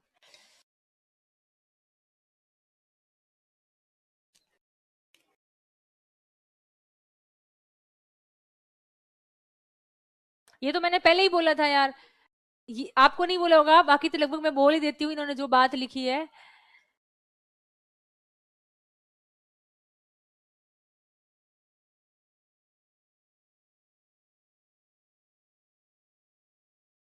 आप इस बात को नहीं समझ पाए, इन्होंने ये कहा है कि नोट्स तो सबके पास होते हैं, भाई नोट्स तो आप सभी पढ़ोगे ना। मैं एक बात कहूँ, आपको पढ़ाने वाला वही टीचर है, मैंने कहा ना, आप नोट्स भी, आप पढ़ने वाले वही, नोट्स भी वही है, पढ़ाने वाले भी वही है, लेकिन फिर भी आप में से बच्चे टॉपर होते हैं, सिलेक्शन नहीं होता, क्या कारण है? मैंने कहा ना व्यक्तिगत। अब व्यक्तिगत कैसे हुआ? मैंने ये नहीं कहा कि बुक्स नहीं पढ़नी आपको, ये मैंने कभी मना नहीं किया, मैंने ये कहा स्टेज है चीजें कर। अभी मैं आपको बोलूं शॉर्ट नोट्स बना के लाओ, आपके शॉर्ट नोट्स कैसे होंगे? फुल नोट्स होंगे, आप शॉर्ट कर ही नहीं सकते। आपको सारी चीजें अभी तो आपको सब सही लग रही है यार, ये भी काम की रही है, ये भी काम की रही है, ये भी अच्छी है, इसको भी शॉर्ट नोट्स नहीं बना सकते, ये एक स्टेज है शॉर्ट नोट्स का, वो आप अच्छे से ये पढ़ोगे तब जाके शॉर्ट नोट्स बनेंगे। जब चीजें आपको पता होगी कि कौन सी पढ़नी, वो नहीं कौन सी छोड़नी है, वो आएगी तभी तो शॉर्ट नोट्स बना पाओगे, अभी से नहीं बना सकते।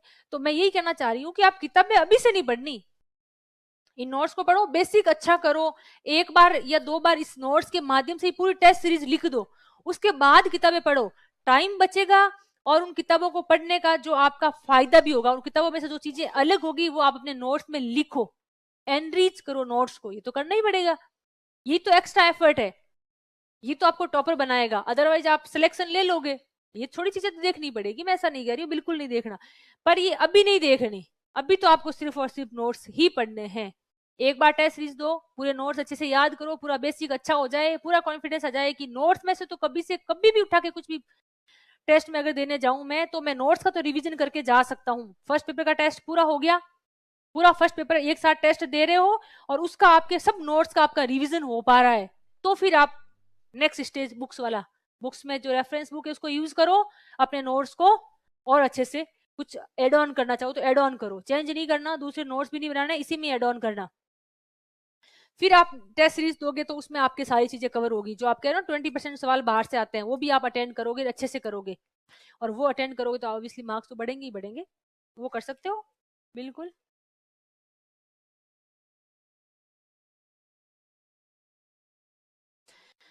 ये आलोचनात्मक परीक्षण है, मूल्यांकन है, टिप्पणी है, समीक्षा है, ये चीजें समझ नहीं आती, आप ये पूछना चाह रहे हैं, इस सवाल में ये था, ये बात सही है बिल्कुल कि मूल्यांकन में क्या करना होता है।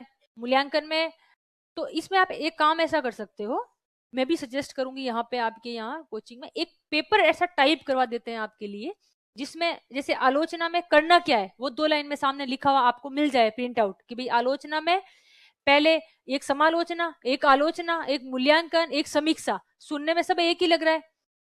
तो क्या होता है मूल्यांकन में आपको पॉजिटिव और नेगेटिव दोनों बराबर 50% पॉजिटिव बताना है, 50% नेगेटिव बताना है, यानी उसको पढ़ने के बाद ये लग, और लास्ट में सारांश भी लिखना कंपलसरी है, मूल्यांकन कर रहे हो तो सारांश तो लिखना ही पड़ेगा। तो आपका व्यू, जिसको मैं आपका व्यू कहूंगी, आपका व्यू उसमें आना ही चाहिए, तो यानी उसको पढ़ने के बाद कॉपी चेक करने वाले को ये लग जाए कि इन्होंने किसी एक का पक्ष नहीं लिया, जो सही था उसको सही बताया, जो गलत था उसको गलत बताया। आलोचना में क्या होता है कि गलत नहीं होते हुए भी उसके पीछे जाके आपको कुछ ना कुछ उसका नेगेटिव पॉइंट बताने हैं ताकि उसमें सुधार हो सके, ये तो चीज आलोचना। तो आलोचना में आपको नकारात्मक चीजें ज्यादा बतानी है, लेकिन लास्ट में आपको पॉजिटिव बातें बतानी है, लास्ट एंड हमेशा पॉजिटिव होना चाहिए। वही मूवी सुपर हिट होती है जिसका एंड हैप्पी एंडिंग होती है, तो सवाल में भी हैप्पी एंडिंग होना बहुत जरूरी है। चाहे आलोचना पूछे, चाहे नकारात्मक पूछे, कुछ भी पूछे, सब बता दो, लेकिन लास्ट में तो हैप्पी एंडिंग ही करनी है, लास्ट में तो पॉजिटिव ही रहना है। तो मेरे कहने का मतलब समझ आ गया, इन चीजों में थोड़ा थोड़ा फर्क होता है। और टिप्पणी, टिप्पणी यानी शॉर्ट नोट्स में तो आपको इवोल्यूशन नहीं करना, जो उसके बारे में फैक्ट आपको पता है, जैसे वर्णन, वर्णन और टिप्पणी में ज्यादा फर्क नहीं है, लगभग ऑलमोस्ट एक जैसे हैं, तो आपको एज इट इज जो पूछ रहे हैं उसके बारे में लिख दो। और क्या होता है समीक्षा, समीक्षा और मूल्यांकन में, हालांकि यूपीएससी में देखो ये बहुत मैटर करता है, यूपीएससी में समीक्षा पूछ रहे हैं तो वो फिर सवाल भी वैसा ही होता है आगे पीछे अपने तो क्या सवाल तो कुछ और टाइप का, पीछे समीक्षा करें, अरे यार इसकी समीक्षा करें कैसे, ये तो है ही नहीं समीक्षा के लिए, तो वो थोड़ा सा अपने यहाँ पे रहेगा। तो आपको मोटा मोटा ही चीजों को समझ पाओगे, आप एकदम से ज्यादा अंदर अगर घुस गए ना समीक्षा में मूल्यांकन में, तो थोड़ा सा आप सवाल करने में थोड़ी दिक्कत आ सकती है। पर बड़ा बड़ा आपको पता होना चाहिए, ये भी काम आता है। जैसे मैंने कहा मूल्यांकन में 50-50 होना चाहिए, आलोचना में थोड़ा सा नेगेटिविटी ज्यादा होती है, लास्ट में पॉजिटिविटी 2 लाइन 4 लाइन आपको उसके अच्छे एस्पेक्ट भी बताने होते हैं। और समीक्षा में भी, समीक्षा में ही होता है, एक समरी भी होता है, एक समरी में आपको सिर्फ क्या करना होता है, उसको सार रूप में लिखना होता है, शॉर्ट करके जो इंपॉर्टेंट बातें हैं वो लिखनी होती है।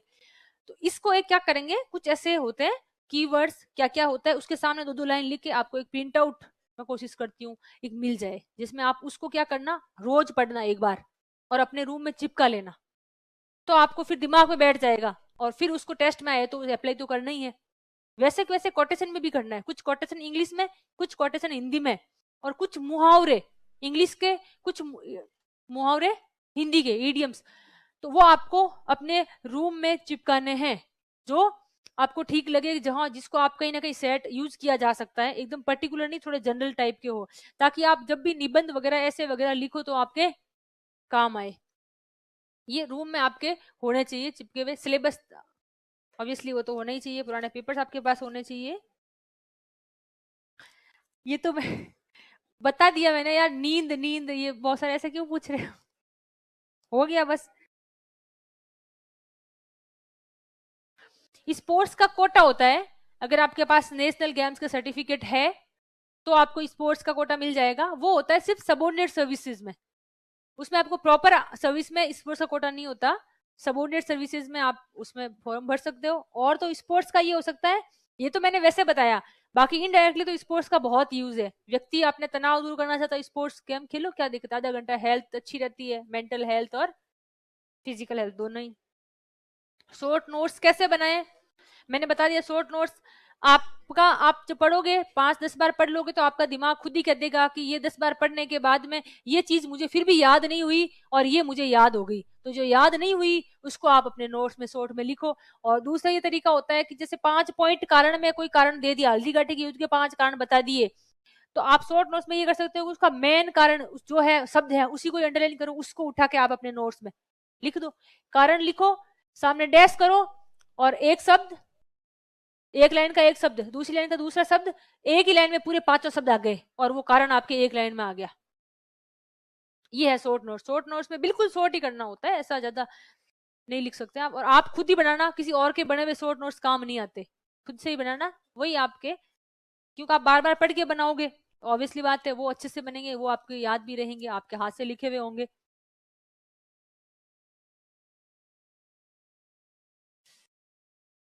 एक एक दो।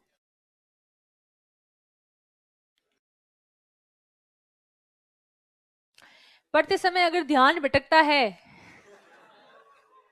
तो क्या करना चाहिए, ये पूछ रहे हैं। अब इस बात का भी देखो आंसर देना ऐसा कुछ नहीं है, मेरी इच्छा तो मैं दूं, लेकिन मैं फिर भी बता देती हूँ।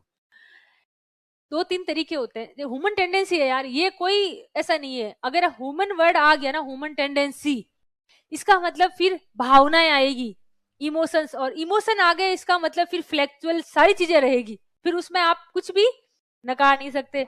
तो वही बात है कि ह्यूमन इमोशन यानी ह्यूमन टेंडेंसी है निराशा, जैसे मैंने सारी चीजें बताई, वैसे ही है कि भटकाव हो जाता है। आप 2 चीज कर सकते हो, एक तो आप जब पढ़ते हो ना, तो आप किसी, ऐसा नहीं कि बिस्तर पे बैठ के आराम से सहारा लगा के और किताब लेके और ऐसे बस पढ़ रहे हो, नहीं, उसे ध्यान भटकता है। पढ़ते पढ़ते क्या हुआ, दिमाग में 4 लाइन पढ़ोगे, 5वीं लाइन में याद आ जाएगा, अरे यार आज क्लास में वो फलाना फलाना ये कह रहा था और उसके नंबर भी अच्छे आ गए, मेरे नंबर अच्छे भी नहीं आ रहे, क्या है ये सब, ऐसे करके फिर आप कहीं आपका दिमाग और चला गया, ये होता है। या फिर आप पढ़ रहे होंगे, किसी का फोन आ गया, वाह, अब फिर आपके गई 2 घंटे की, ये बहुत टाइम वेस्टिंग है। मोबाइल तो भाई मैं कहूंगी इसको तो बंद ही कर देना चाहिए, पढ़ते टाइम स्विच ऑफ। फिर आप 1 मिनट बात करोगे, 2 मिनट बात करोगे, घर में कोई बात होगी, किसी फ्रेंड से बात होगी, कुछ ना कुछ विचार आपके दिमाग में आएंगे। मतलब मैं ये कहना चाह रही हूं कि अगर आप ऐसे लेके पढ़ रहे हो तो वो अच्छा तरीका तो नहीं है।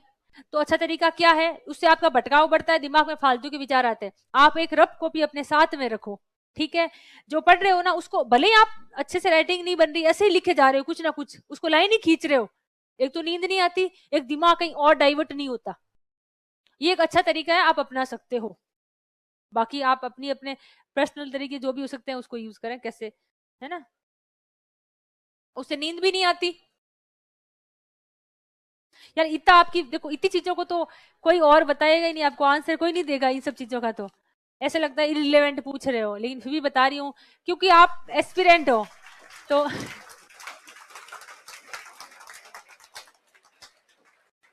आप उस जगह आना चाह रहे हो जहां हम पहुंच गए, तो इतना तो हमारा वो बनता है कर्तव्य कि आपके अंदर जो भी डाउट है, हो सकता है वास्तव में जेन्युइन ही होंगे, ऑब्वियसली आप पूछ रहे हो, तो उसका मेरे पास अगर कुछ है तो मैं बता दूं, आपके काम आ सके तो।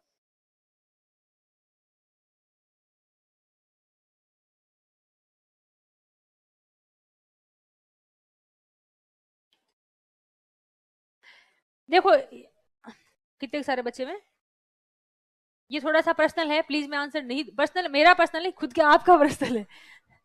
इन्होंने कुछ बहुत अच्छी बात है, कोई अनाथ तालिया का कुछ बता रहा है तो जाना चाहिए, उसे मोटिवेशन मिलता है, कोई दिक्कत नहीं, बच्चों से बात करो, जाओ मेंस में कुछ। हाँ, मेंस में क्वेश्चन आते हैं जैसे विवेचना कीजिए या आलोचना कीजिए, तो इसमें मैंने बता दिया, एक ऐसा एक तैयार करवा देते हैं आपके पूरा पेपर प्रिंट आउट, जिसमें आपको वो बांट देंगे क्लास में, और जिसमें आलोचना उसके 2 लाइन में क्या हो सकता है मैं भी देख लूंगी, अच्छे से क्या लिखा होना मैं बता दूंगी उनको, ठीक है, और मोटा मोटा मैंने बता भी दिया।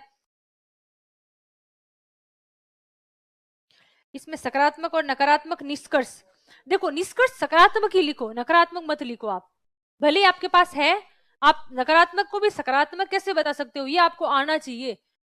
अब जैसे संसद और न्यायपालिका की कई बार टकराट होती है आपस में, तो उसका क्वेश्चन पूछा था, हमारे पूछा था, तो आप ऐसे लिखो ना भाई, देखो न्यायपालिका भी जनता के हितों के लिए काम करती है, इवन का भाई कोई भी किसी पोस्ट पे कोई व्यक्ति जा रहा है, कोई भी नेता है तो सब जनता के लिए। तो और संविधान सर्वोपरि किसको बताता है, भारत की जनता को। तो आप ये बताएं कि इसमें कोई सुप्रीम नहीं है, न्यायपालिका हो संसद, कोई सुप्रीम सर्वोच्च नहीं है, भारत की जनता सर्वोच्च है, इसलिए इनको जनता के हित में आपस में मिलकर काम करना चाहिए, या जनता के हित में इनको जो भी निर्णय लो जनता के हित में होने चाहिए। अब उसमें चाहे क्या आपको मतलब कितना ही नेगेटिव सवाल पूछे, आपको पॉजिटिव रहना है, ये तो आप मान के चलो, आपके पास कोई ऐसा हो तो आप एग्जांपल दे सकते हो, मैं बता दूं कैसे पॉजिटिव रहना है। अब मेरे को जो याद आ रहा था वो मैंने एग्जांपल आपको दे दिया। जैसे आपसे पूछ लिया ऐसा कोई क्वेश्चन है नहीं होगा तो बताऊंगी, मतलब आपको पॉजिटिव ही रहना है, कुछ ना कुछ आप करंट अफेयर्स का एग्जांपल दे दो, कुछ याद नहीं आ रहा तो करंट अफेयर्स को लेके कोई अच्छी बात हुई हो उसके उस टॉपिक से रिगार्डिंग, वो एग्जांपल लेके बता सकते हो। जैसे मैंने कहा किसानों की आय दुगुनी नहीं हो रही है यार, ये है सब है कारण है, तो आप ये नहीं बताने लग जाओ कि हाँ वास्तव में अच्छी कंडीशन नहीं है, बहुत बकवास कंडीशन हो रखी है, गवर्नमेंट कुछ भी नहीं कर रही है, सरकार की सारी योजनाएं खराब है, नहीं, अच्छी बातें बतानी है, भले ही खराब है, स्थिति अच्छी नहीं है, जो भी है ना।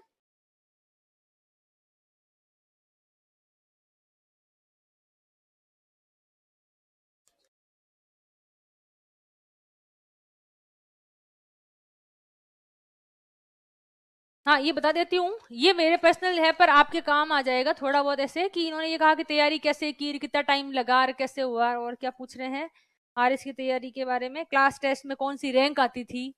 मेरा ये था कि फर्स्ट टाइम जब मैंने दिया था तो मैंने है ना सिर्फ 4 टेस्ट दिए थे, जो फुल सब्जेक्ट टेस्ट होते हैं, first paper, second paper, third paper, fourth paper, ठीक है, उससे तो कोई प्रैक्टिस नहीं हुई, सिर्फ पेपर दे दिए इसलिए कि भाई 3 घंटे लिख, तो परीक्षा में जाके लिखना भी तो पड़ेगा, एग्जाम है तो लिख लेते हैं। इवन ये बात अलग थी कि ऐसे तो कंपटीशन की मैंने खूब तैयारी कर रखी थी, तो मेरे बहुत सारे सिलेक्शन भी हो रखे थे, पटवारी, ग्राम सेवक, टीचर, तो ऐसा कोई डर नहीं लग रहा था मुझे,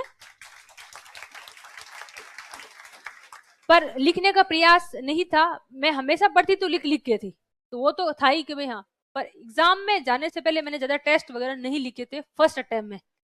तो मेरे साथ ये हुआ था, एग्जाम में पेपर पूरा नहीं कर पाई, और ये हकीकत है, मैंने आपको बता भी दिया, फर्स्ट बार में मेरा एग्जाम में पेपर छूटा था, उससे मैं समझ गई थी हो सकता है मेरा सिलेक्शन हो नहीं भी हो, दोनों स्थिति में थी मैं, पर मेरे को ये था कि नेक्स्ट टाइम मैं तैयारी करूंगी तो मेरा सिलेक्शन पक्का हो जाएगा, एक वो कॉन्फिडेंस मुझे आ गया, इसलिए मैंने एग्जाम देने के बाद जस्ट सेकंड डे सीरियसली तैयारी करना शुरू कर दिया, टेस्ट शुरू कर दिए, प्रीलिम्स के और मेंस के दोनों के एक साथ ही टेस्ट सीरीज, मेंस की अलग, प्रीलिम्स की अलग, दोनों टेस्ट एक साथ देती थी मैं। और तब तक मेरी वैकेंसी नहीं आई थी, उससे पहले तो कितने ही सारे टेस्ट सीरीज दे दे के कंप्लीट कर ली वैकेंसी आने में, क्योंकि जैसे मेंस हुआ उसके बाद वैकेंसी आने में 1 साल का टाइम आपको मिल जाता है। एग्जाम होने वाला इंटरव्यू होता है, फिर उसके कंप्लीट होने के बाद उनकी ज्वाइनिंग लगभग आ जाती है, तब नई वैकेंसी गवर्नमेंट निकालती है। तो 1 साल का टाइम तो मिल ही जाता है, और मेरे को उस टाइम 1 से 1.5 साल टाइम मिल गया था, क्योंकि इन्होंने काफी बीच में गैप ले लिया था। उस 1-1.5 साल को मैं हकीकत बता रही हूँ, मैंने कभी सोचा ही नहीं कि वैकेंसी कब आएगी। मैंने ये सोचा वैकेंसी आए नहीं आए, मेरे को जो कमियां मेरी रह गई, क्योंकि मुझे समझ आ गया था कि इस एग्जाम की अप्रोच क्या है। एक जो डर था ना मेरे अंदर, वो एग्जाम हॉल में जाने के बाद एक बार में दूर हो गया। इसलिए फिर मैंने तो किसी से गाइडेंस की जरूरत पड़ी मुझे उसके बाद, न तो मैंने किसी का गाइडेंस लिया, ना मोटिवेशन मेरे को कभी जरूरत पड़ी, और ना कभी किसी से नहीं पूछा, पुराना पेपर दे के खुद से मतलब पढ़ाई की। उसके बाद सेल्फ स्टडी, टेस्ट देती रही, सेल्फ स्टडी करती रही। तो मेरे पास पूरा टाइम था टेस्ट की तैयारी करने के लिए। आपको भी क्लास में आते हो फिर टेस्ट देते हो, तो तब जब मैंने सीरियसली शुरू किया ना, तो टेस्ट देती थी, उसमें मेरी क्लास में रैंक भी अच्छी आती थी, लगभग टॉप 10 टॉप 20 में तो आ ही जाती।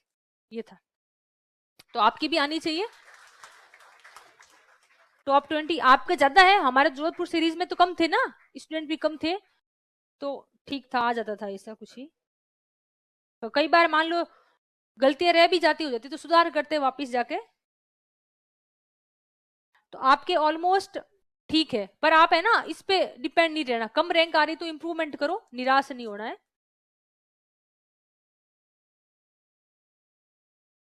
टाइम मैनेजमेंट कोई दिक्कत नहीं थी, सर्विस से छुट्टियां ले रखी थी, सर्विस से छुट्टियां ले रखी थी, तो फुल टाइम इसको देना था। और टेस्ट सीरीज सिर्फ टेस्ट दो, घर जाओ पढ़ाई करो, टेस्ट दो, बस क्लास में आने की जरूरत थी नहीं। तो ये अपना कोई ऐसा टाइम मैनेजमेंट का मेरे साथ तो कोई दिक्कत नहीं हुआ। अच्छा, आप अगर आप पेपर अटेंड करने के लिए टाइम मैनेजमेंट पूछ रहे हो तो अलग बात है, ऐसे टाइम मैनेजमेंट का तो कोई इशू नहीं था। इवन मैंने टाइम टेबल बनाया था मुझे क्या पढ़ना, क्योंकि मेरी साइंस वीक थी, तो मैंने साइंस को थोड़ा ज्यादा टाइम दिया। हिंदी मेरी अच्छी थी क्योंकि पटवारी में सिलेक्शन हुआ था, पटवारी में सिलेबस ही हमारा टाइम ये था, हिंदी 50 नंबर की हिंदी, 50 का जीके, 50 की मैथ, 150 नंबर के ये आते थे। तो मेरे मैथ बहुत अच्छी कर रही थी, मेरे मैथ में 50 में से 50 आए थे पटवारी वाले एग्जाम में, और हिंदी में भी लगभग 48 आए थे। है अच्छी थी वो पढ़ने का। तो मैंने अग्रवाल की किताब पढ़ी थी उस टाइम मैथ के लिए, उसमें से वो सवाल आते हैं, आरएस में भी आते हैं, पटवारी में भी आते हैं, सब में ही आते हैं। और जीके में उतने नंबर नहीं आए थे हैं। हिंदी के लिए अब देखो, हिंदी के लिए मैंने क्या किया, मैंने पटवारी की तैयारी की थी तो पहले से किताब पढ़ ली थी राघव प्रकाश, तो मैं उस सोर्स को चेंज नहीं कर सकती। एक बार जो पढ़ी हुई थी मैं 10 बार पढ़ी हुई थी, मैं तो याद कर रखी थी पूरी ग्रामर। और पटवारी में थोड़ी लेवल की आती है, सब इंस्पेक्टर में भी थोड़े लेवल की हिंदी ग्रामर आती है। तो फिर अब वो चीजें वहां से मैंने अच्छे से कर रखी थी, तो मेरे लिए वो आसान था, इसलिए मैंने उसी सोर्स को रखा। और फिर मैंने एक आरएस के लिए जो 9th से 10th के लिए जो एक 9th से 12th की जो ग्रामर की आती है, तो उसको ऑथेंटिक लगता है मेरे को भी, ये गवर्नमेंट की किताब चल रही है तो क्या पता इसमें से इसको रेफर करते होंगे प्रोफेसर वगैरह, तो एक बार उसको भी देख लेते हैं। तो उसको, और जब मेरे राघव प्रकाश पढ़ी हुई थी तो वो मेरे लिए कोई बड़ी चीज नहीं थी, आराम से उसमें तो आसान वाले एग्जाम्पल्स ही होते हैं, ऐसा कुछ भी नहीं है। तो वो मेरी तैयारी वहां काम आ गई थी। बात कुछ और बताई थी, मैं भूल गई, बीच में स्टॉप कर दिया। हाँ वो नहीं था, दूसरी थी।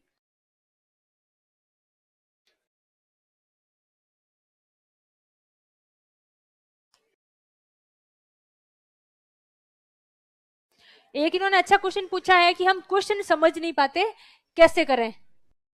तो क्वेश्चन मतलब कैसे शुरुआत कैसे करें, हर क्वेश्चन की मैंने कहा अच्छे से पढ़ो, उसकी डिमांड होती है, आपको पॉइंट में लिखना है, एक पैराग्राफ में लिखना है, या आप पैराग्राफ में लिखोगे तो आपको किस पॉइंट पे कितनी बातें लिखनी है, किस पॉइंट पे 3 लाइन लिखनी है, फिर 3 लाइनें किसकी लिखनी, वो एक फ्रेम थोड़ा दिमाग में करो आप, और वो टेस्ट में प्रैक्टिस करो, धीरे धीरे होगा।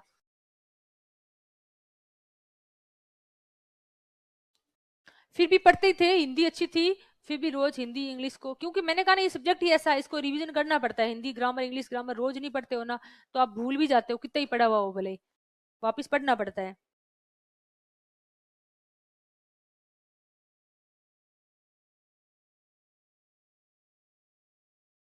हाँ फ्लो, अच्छा क्वेश्चन पूछा एक, 10 मार्क्स वाले क्वेश्चन में फ्लो चार्ट से आंसर लिखने चाहिए या पैराग्राफ वाइज या सिर्फ बुलेट पॉइंट वाइज। अब देखो इन्होंने खुद ने आंसर दे दिया, 10 मार्क्स वाले क्वेश्चन को सिर्फ एक में नहीं, कुछ क्वेश्चन में फ्लो चार्ट बनाना है, कुछ में मैप बनाना है, और इसको कैसे करना देखो बताती हूँ। एक तो मैंने कहा जो समालोचना, मूल्यांकन, आलोचना, इसको आप अपने वहां पे चिपका सकते हो लिख के, जहां से भी आपको मिले, यहाँ से मिल जाएगा तो यहाँ से वो आप अपने रूम में। एक आप कोटेशन वाली बात मैंने बताई, उसको आपके रूम में पेपर होना चाहिए, लिखा हुआ होना चाहिए। एक आप ये अपने रूम में रखो कि मेंस का टेस्ट या मेंस का एग्जाम देते समय कौन सी बातें ध्यान रखनी है, वो आप पॉइंट में लिखो वहां पे। 1 नंबर, फ्लो चार्ट बना के आऊंगा, ठीक है, जब टेस्ट पेपर देना हो उसको पढ़ के भी आना है। दूसरा लिखो मैप बना के ही आऊंगा। तीसरा पॉइंट लिखो पॉइंट में भी आंसर लिख के आऊंगा। चौथा लिखो क्वेश्चन अच्छे से पढ़ूंगा। पांचवा सारांश हमेशा लिखूंगा। छठा एक भी सवाल छोड़ के नहीं आऊंगा। अब आप जब मेंस में टेस्ट लिखने आ रहे हो तो उसको पढ़ के आओ, आपके दिमाग में आ जाएगा अच्छा मुझे ग्राफ भी बनाना है, ये भी बनाना है। इसके अलावा और भी बात हो सकती है जो आपको सही लगे, पुरानी कॉपीज देखना, आपके दिमाग में आ जाएगी थॉट्स। आप उसको, क्योंकि आपको पता तो है लेकिन आप टेस्ट देने आते हो तो भूल जाते हो और वो अप्लाई नहीं करते, और फिर किसी और की कॉपी देखते हो या फिर कोई बताता है तो याद आता है अच्छा इसमें तो आराम से फ्लो चार्ट बन सकता, मैंने क्यों नहीं बनाया। फ्लो चार्ट बनाओ किसी में, क्वेश्चन की डिमांड क्या उसके अनुसार। मूल्यांकन पूछे तो फ्लो चार्ट बना ही नहीं सकते, नहीं बनाना चाहिए, पैराग्राफ में ही देना चाहिए आंसर। टिप्पणी पूछे तो टिप्पणी में भी लगभग आप फ्लो चार्ट वगैरह कुछ नहीं बनाने होते हैं, आपको वैसे ही आंसर देना होता है। वर्णन का पूछे तो आप पैराग्राफ पर, पैराग्राफ में अलग अलग पैराग्राफ बनाओ, दिखने चाहिए कौन से पैरा में आप क्या कहना चाहते हो। मोस्ट जिस पे आप ध्यान देना चाहते हो, जिसको आप ध्यान दिलाना चाहते हो एग्जामिनर का, उसमें आप अंडरलाइन भी कीजिए। कुछ में आपको लगता है नहीं फ्लो चार्ट बनाया जा सकता है तो उसको आप शुरू में ही फ्लो चार्ट बना सकते हो या साइड में बना सकते हो। मैप बनाना चाहो तो एक साइड में छोटा सा मैप बनाओ, ज्यादा स्पेस उसको नहीं देना है, ऐसा नहीं बहुत बड़ा मैप बना दिया आधा पेज तो वैसे ही खराब हो गया। हाँ अगर आपके पास उस सवाल के लिए लिखने के लिए ज्यादा है नहीं मटेरियल तो फिर आप अपना स्पेस कवर करने के लिए वैसा कर सकते हो। तो वो क्वेश्चन पे डिपेंड करेगा, आपको एक ऐसा क्वेश्चन है बहुत ज्यादा सवाल आ रहा उसके बारे में और स्पेस कम है तो फिर उसको मैक्सिमम कैसे दे सकते हो। तो क्वेश्चन मान लो पैरे में ही लिखने जैसा ही आ गया तो 2 पैरा बना के फिर बाद में फ्लो चार्ट बना दो, फिर वापस पैरा शुरू कर दो, तो आपके हो गया पैरा। यानी क्वेश्चन की डिमांड, आपके पास उसका कंटेंट किस टाइप का है, ये दोनों चीजें तय करेगी कि उस क्वेश्चन को डील कैसे करना। और ये आप टेस्ट में देखना, आप इस चीज को सोचना, ऐसा कोई इम्पॉसिबल बात नहीं है, ऐसी कोई आदर्श वाली बात नहीं है, ये किया जा सकता है, कोई टफ बात नहीं है। लेकिन आप इसको मैक्सिमम लिखोगे, मैक्सिमम टेस्ट का प्रयास करोगे ना, उसके बाद ही हो पाएगा। लिखना तो पड़ेगा, टेस्ट तो देने ही पड़ेंगे, बहुत लिखना पड़ेगा खूब। मतलब एक दिन में 2 पेपर देने आ रहे हैं, इसमें 6 घंटे लिखना है, एक दिन में 6 घंटे लिखना है, बिना देखे लिखना है और दिमाग यूज करते हुए लिखना है। 6 घंटे में आगे दिमाग फ्यूज हो जाता है। अभी यहाँ क्लास में 6 घंटे सिर्फ सुन रहे हो ना, तब भी आप देखो कैसी कंडीशन हो रखी है सबकी। कितने बजे आए थे? अब आपको ऐसे, मेरे को ऐसे लग रहा है सब ऐसे सोच रहे हैं अरे मैडम कब छोड़े। नहीं सोच रहे हो तो फिर अच्छी बात है, अच्छी बात है, नहीं सोच रहे हो तो। मतलब वहां 6 घंटे लिखना है, बिना देखे लिखना है और दिमाग का काम लेते हुए लिखना है, तो आदमी का दिमाग 2 घंटे में ही ऐसे हो जाता है यार, भारी हो जाता है। तो फिर इसका मतलब प्रैक्टिस कितनी करनी पड़ेगी, आप खुद सोच लो, इमेजिन कर लो आप खुद से ही।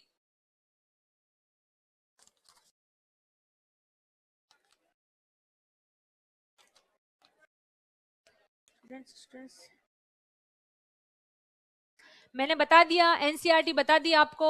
इसके अलावा अदर बुक्स का पूछ रहे हैं, एनसीईआरटी मैंने बता दी। इसके अलावा आप जैसे पॉलिटी के लिए आपको ही पता है लक्ष्मीकांत है, तो लक्ष्मीकांत से बाहर आप क्या पढ़ोगे, लक्ष्मीकांत पढ़ो आप। ज्योग्राफी के लिए सिर्फ और सिर्फ एनसीईआरटी अच्छी है, आपके नोट्स तो है ही है, नोट्स का तो बेसिक है ही, उसके अलावा बता रही हूँ मैं। एनसीईआरटी पढ़ सकते हो आप, 11th और 12th की ज्योग्राफी बहुत अच्छी दे रखी है। एनसीईआरटी नहीं सॉरी, राजस्थान बोर्ड की किताब, अभी वो राजस्थान बोर्ड वालों ने भी आरबीएससी की जो किताबें आ रही है वो भी एनसीईआरटी के समकक्ष लगभग फॉलो कर रहे हैं, इसलिए मैंने एनसीईआरटी बोल देती हूँ बार बार। राजस्थान बोर्ड आरबीएससी की किताब ज्योग्राफी की 11th 12th की पूरी, आपका सिलेबस वहीं से उठा हुआ है, ठीक है।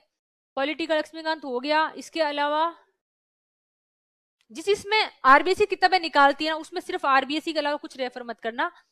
इसके अलावा कहीं आपको लगे थोड़ा बहुत राजस्थान जीके में, तो हिंदी ग्रंथ अकादमी की किताबें थोड़ी सी स्टैंडर्ड होती है, उसमें से आपका जो एग्जामिनर होता है उसको एक बार वो जरूर देखता है, पेपर बनाता है तो वो आप देख सकते हो। और अदरवाइज तो देखो, अगर मैं बताना शुरू करूँ ना, तो हिस्ट्री में ही 5 किताब हिस्ट्री को जाए, एक एंशियंट की, एक मिडाइवल की, एक मतलब ही नहीं है, पढ़ना ही मत। और हिस्ट्री के लिए तो बुक पढ़ना मत, प्लीज करके मैं बता देती हूँ, हिस्ट्री के लिए आप बुक मत लेना, कोई भी बुक मत लेना। हिस्ट्री में तो आपके नोट्स बहुत है, अपने आप में इतना लंबा तो सिलेबस आप। और देखो हिस्ट्री में एक चीज आपको ये भी ध्यान रखना है, मेंस में आपका सिलेबस में क्या क्या है लिखा हुआ, सिलेबस से बाहर मत जाना। सिलेबस का ले लो टॉपिक, उस सिलेबस के टॉपिक में नोट्स में क्या मटेरियल है, क्या कंटेंट है, उस टॉपिक पे कहीं और कोई किताब में मिल रहा हो कोई मटेरियल, तो वहां से आप 1 पैरा 2 पैरा ले सकते हो, क्योंकि हिस्ट्री इतना बड़ा लेंथी है और आपके सिलेबस में लिमिटेड चीजें दे रखी है। जॉब के साथ तैयारी कैसे करें, वो तो देखो अब जॉब के साथ करनी पड़ेगी यार, मैंने भी की थी। देखो जो सुन रहे हैं उनको बता देती हूँ, ये ऑनलाइन स्टूडेंट सुन रहे हैं, उनके क्वेश्चंस है, आप में तो कोई जॉब में होगा नहीं, आप में से है क्या कोई? जॉब के साथ तैयारी ऐसा करो, देखो भाई छुट्टियां लेनी पड़ेगी, छुट्टियों में बिल्कुल कंजूसी नहीं करना है, छुट्टी ले फुल, एग्जाम के टाइम ले लेना। अभी आपको जितना मैक्सिमम टाइम मिल रहा है, अभी आप क्लास सुन रहे हो तो पूरी क्लासेस करो, उसके बाद आप छुट्टियां लो एग्जाम के टाइम। मोरल सपोर्ट, ताकि कम समय में पॉजिटिव रह सकें और ध्यान रखें 12वीं किया हुआ पढ़ाई के लिए। नोट्स यहीं पढ़ने कितने साल लगेंगे? यही नोट्स पढ़ने हैं भाई, यही नोट्स पढ़ते हैं। दिनेश ने पूछा सवाल ये कि 12वीं क्लास में हूं और पढ़ाई के लिए नोट्स यही पढ़े। अच्छा 12वीं किया हुआ हूँ, 12वीं पास, यही नोट्स पढ़ने हैं, स्प्रिंग बोर्ड के ही नोट्स पढ़ने हैं। लोग तो देखो, मैं बताती हूँ, एक बात बताऊं आपको, सुनो मेरी बात, आप यकीन नहीं मानोगे, बहुत सारे ऐसे लोग तैयारी कर रहे हैं जो आपके कोचिंग से नहीं जुड़े हुए, वो भी आपके नोट्स लेते जाके पढ़ते हैं, और आप क्लास में आके भी इन नोट्स को अगर नहीं पढ़ते हो, क्लास से सुनने के बाद में भी आप इनको नहीं पढ़ रहे हो, तो ये तो आपकी गलती है। इसमें तो मैं क्या बताऊं, अगर आप इतना ये डिसीजन भी आप नहीं ले पा रहे हो, तो जीवन में यहाँ आने के बाद तो कितने सारे डिसीजन लेने पड़ेंगे, कैसे कैसे लोगों से आपको पालना पड़ेगा, वो आप सोच नहीं सकते, तब आप कैसे उन चीजों को मैनेज करोगे। तो आपको ये तो पता होना चाहिए कि नोट्स को आप यहाँ जो चीजें पढ़ाई जा रही, जो लिखाई जा रही है, वो वास्तव में कुछ तो सोच समझ के ही वो लोग किताबें पढ़ के, एनसीईआरटी पढ़ के, पुराने पेपर्स देख के फिर ही तो आपको लिखवाते होंगे। तो आपको विश्वास करना पड़ेगा नोट्स पे, है ना। कोई भी हो सकता है नोट्स, किसी भी कोचिंग हो सकता है, लेकिन विश्वास करना पड़ेगा। एसटीएम बनने के ये सारी मेरी पुरानी क्लासेस सुन चुके हैं, इसलिए सारे ऐसे सवाल पूछते हैं, मैं नहीं बताऊंगी किसी को भी, है एसटीएम के बारे में क्या क्या शक्तियां होती है।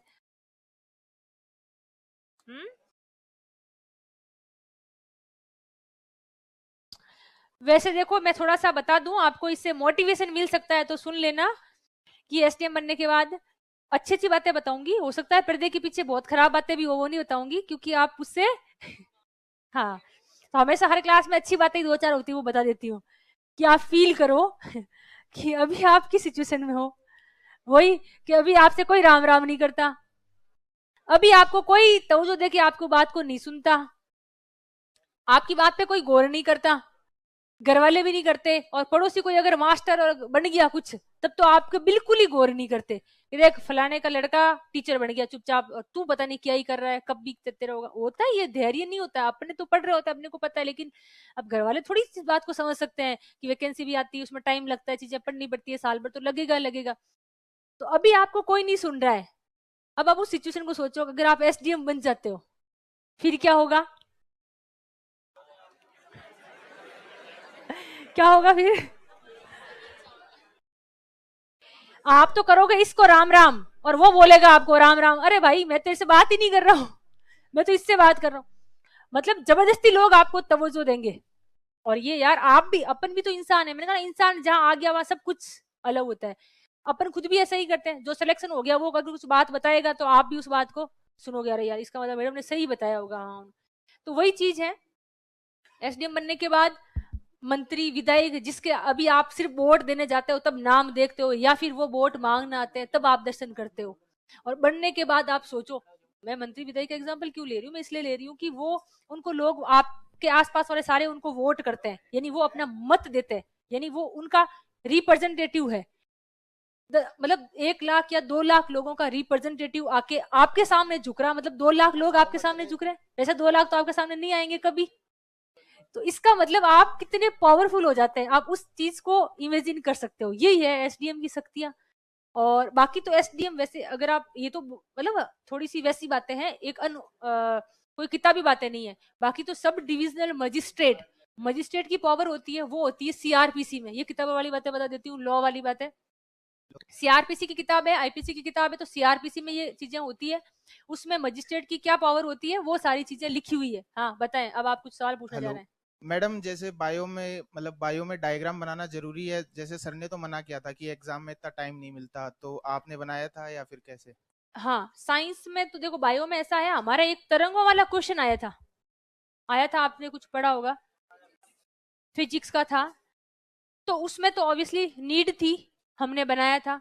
बाकी जैसे हमारा ये सवाल था कि निम्न में से कौन सी संक्रामक है, कौन सी संक्रामक बीमारी, मतलब साइंस में क्या होता है, वो सवाल पूछते इस तरीके से है कि उसमें डिमांड ही नहीं होती। एक साइंस का सवाल मैं आपको बताती हूँ, आया था कि राजस्थान, ये साइंस के सिलेबस में है आपके, राजस्थान की कुछ चीजें जैसे वानिकी, उद्यानिकी, चिकित्सा वाला पोर्शन, तो अगर वो सवाल आता तो वहां आप बनाओ। बाकी जो बेसिक साइंस है एकदम, उसमें जरूरत कम पड़ती है, उसमें नहीं आते, उसमें ऐसे पूछते नहीं है वो।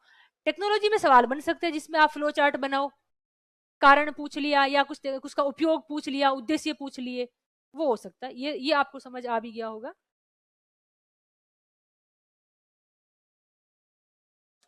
अच्छा, मुझे लगा हमें तो मिलते थे मॉडल आंसर, उसके बाद एक मॉडल आंसर की देते थे कोचिंग से ही, टेस्ट देने के बाद में।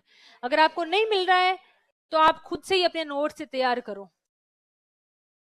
और फिर एक 10-15 जो भी है एक दूसरे को दिखा दो, कुछ एक आध पॉइंट एड ऑन होगा तो आपके उसमें हो जाएगा। हम टेस्ट सीरीज देते थे ना, इसलिए हमें मिलते थे। हाँ, आईएएस और आरएस का एग्जाम, इसके लिए मैं एक चीज एग्जांपल देती हूँ। कोई अगर आईएएस की तैयारी करता है, आरएस की भी तैयारी करता है, तो हमेशा पूछते हैं क्या करना चाहिए। हमारे साथ में थे एक गौरव बुडानिया जी, आपने नाम सुना होगा। वो आरएस में उनकी 12वीं रैंक थी और आईएएस में उनकी 13वीं रैंक थी। उन्होंने पहले आरएस की तैयारी की थी, उसके बाद आईएएस की तैयारी की थी। तो एक दिन ऐसे ही मतलब बात थी, तो उनसे पूछा, उन्होंने एक बात बताई थी, क्योंकि आप सबके क्वेश्चन होते हैं तो वैसे ही मैंने भी चर्चा कर ली। तो उन्होंने एक बात बताई थी कि मैंने जो आरएएस में तैयारी की थी उसकी मुझे काफी हेल्प मिली थी यूपीएससी के लिए। जनरली ये बात नहीं बताते, जनरली ये सुनते हो आप कि इसकी आरएएस की जो चीजें फैक्चुअल होती है यूपीएससी में अलग डिमांड होती है, अप्रोच अलग होती है, नो डाउट। एक साथ दोनों एग्जाम की तैयारी करना हो सकता है थोड़ा सा टफ हो, मैं ये बात, क्योंकि वहां सब्जेक्ट अच्छा चाहिए। यूपीएससी में अगर आपको अच्छे नंबर लाने हैं, रैंक लानी, सिलेक्शन कराना, तो सब्जेक्ट तो आपका अच्छा होना चाहिए। वहां डिमांड ये है सब्जेक्ट की, यहाँ पे वो नहीं है। यहाँ पे अपने को जनरलाइज चीजें आनी चाहिए। तो जनरलाइज उनके क्या हुआ कि आरएस में बहुत अच्छे से चीजें पढ़ी हुई थी, फैक्चुअल चीजें पढ़ी हुई थी, और यहाँ का सिलेबस इतना वर्सेटाइल सिलेबस है कि 25 से 26 सब्जेक्ट अपने मेंस में होते हैं, तो इतने सब्जेक्ट उन्होंने पढ़े हुए थे। तो वहां जब वो गए तो उनके जो एनालिटिकल पोर्शन, जो मल्टी डायमेंशन चीजें थी ना, वो उनके अंदर आती थी आंसर में। ये चीज उन्होंने मुझे खुद ने बताई। उन्होंने कहा कि जैसे लॉ वाला, अगर वो सोशियोलॉजी का आंसर लिख रहे होते तभी उसके एक पार्ट होता लॉ का पार्ट, वो उसमें डायमेंशन डाल देते कहीं से कहीं। कोई जैसे माता पिता के कोई, जैसे मान लो कोई निबंध आ गया तो माता पिता के भरण पोषण अधिनियम को डाल दिया कि भाई राजस्थान सरकार ने ऐसा बना। यानी यहाँ चीजें पड़ी हुई डायमेंशन बनाने में उनके काम आई। और यूपीएससी में फैक्ट की डिमांड कम होती है, लेकिन कहीं पे भी अगर आप एनालिटिकल चीजें लिखोगे तो एग्जाम्पल देने के लिए आपको फैक्ट चाहिए। उसके लिए तो आपको फैक्ट एग्जाम्पल के रूप में अगर फैक्ट देते हैं तो आपका थोड़ा सा स्ट्रांग हो जाता है वो चीज उन्होंने यहाँ से सीखी, वो उन्होंने वहां अप्लाई किया। तो आरएएस की तैयारी करो, अच्छे से तैयारी कर लो, तो आपका प्रीलिम्स तो यूपीएससी का निकल सकता है। लेकिन मेंस के लिए आपको सब्जेक्ट पे अप्रोच करके तैयारी करनी पड़ेगी। बाकी आरएएस का सिलेबस पढ़ो अच्छे से, और करंट अफेयर्स अच्छे से कर लो। पूरा करंट अफेयर्स के लिए बहुत ध्यान देना पड़ेगा यूपीएससी के लिए। तो आप यूपीएससी आराम से, क्योंकि यूपीएससी में तो सब प्रीलिम्स पूरा करंट अफेयर्स पे ही टिका हुआ है। वहां तो बिना करंट अफेयर्स से प्रभावित हुए एक भी सवाल नहीं आता, एक सिंगल क्वेश्चन नहीं आता। आपने पेपर भले देख लेना उठा के। उसके लिए आपको करंट अफेयर्स अच्छे से पढ़ो, बेसिक सारा इसमें तैयार हो गया आपके, तो आप यूपीएससी ट्राई करना चाहिए। लेकिन अप्रोच आपको मैंने बता दी क्या क्या रहती है, सब्जेक्ट अच्छा होना चाहिए उसके लिए।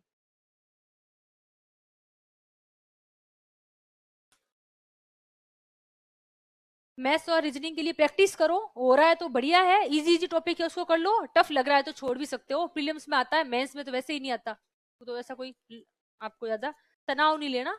हो रहा है तो आप प्रैक्टिस कर लो, इजी इजी है। जैसे 50% तो मार्क्स ले आओ, 100% तो छोड़ दो। जो टफ है, जो भी पर्सनली आपको लगती है कि भाई नहीं ये हार्ड है, उसको छोड़ दो आप। जो ठीक ठाक लग रही है, समझ आ रही है, रीजनिंग में जो समझ आ रहा है वो कर सकते हो।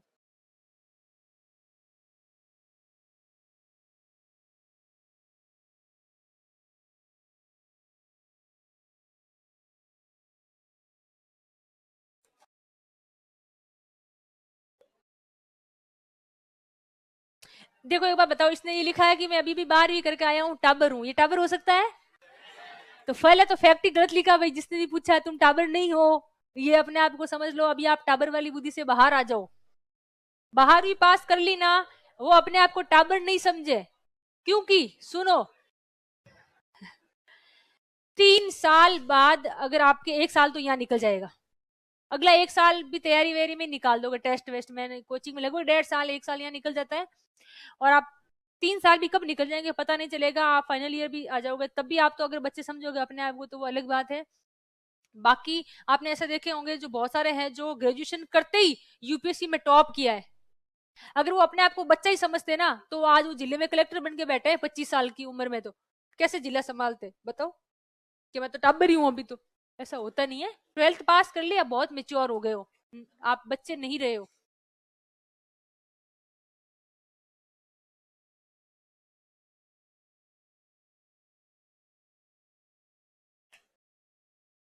मुश्किल है, यूपीएससी की डेट आ गई एग्जाम की और आप आरएस की तैयारी कर रहे हो, तो ऑब्वियसली बात है 2 नाव पे सवार थोड़ा सा मुश्किल रहेगा। पहले से तैयारी की हुई है, आरएस का पूरी कोचिंग हो जाती, सेल्फ स्टडी कर रहे होते घर पे बैठ के, तो आप यूपीएससी का अच्छे से दे सकते थे, अभी तो कोचिंग के साथ तो थोड़ा सा मुश्किल रहेगा। ये हो गया ना उल्लेख लेख वे क्या समालोचना टिप्पणी स्पष्टीकरण।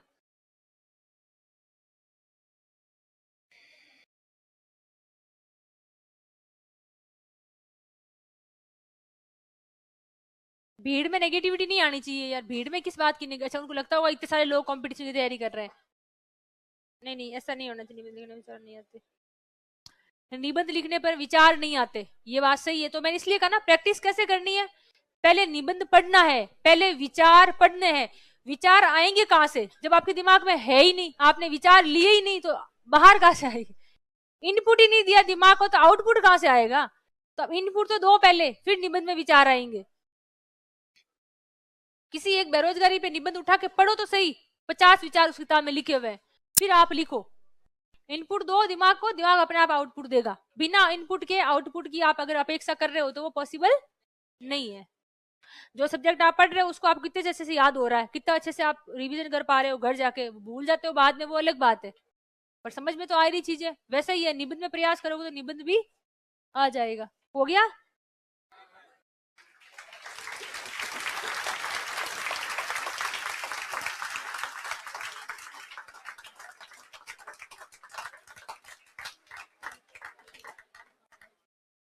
हो गई पूरी?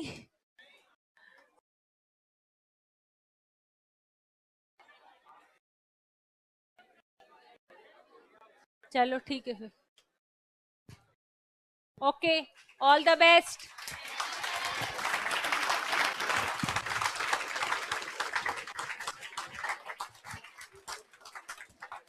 कुछ क्वेश्चन के आंसर अगर मैंने नहीं दे पाई हूँ, किसी के सवालों के आंसर नहीं दे पाई हूँ, तो थोड़ा माफ कर देना, वैसे तो माफी नहीं मांगनी चाहिए, पर हो सकता है उनके कुछ पर्सनल क्वेश्चन हो, वो मेरे से मिल सकते हैं, बाद में भी पूछ सकते हैं। Okay, thank you.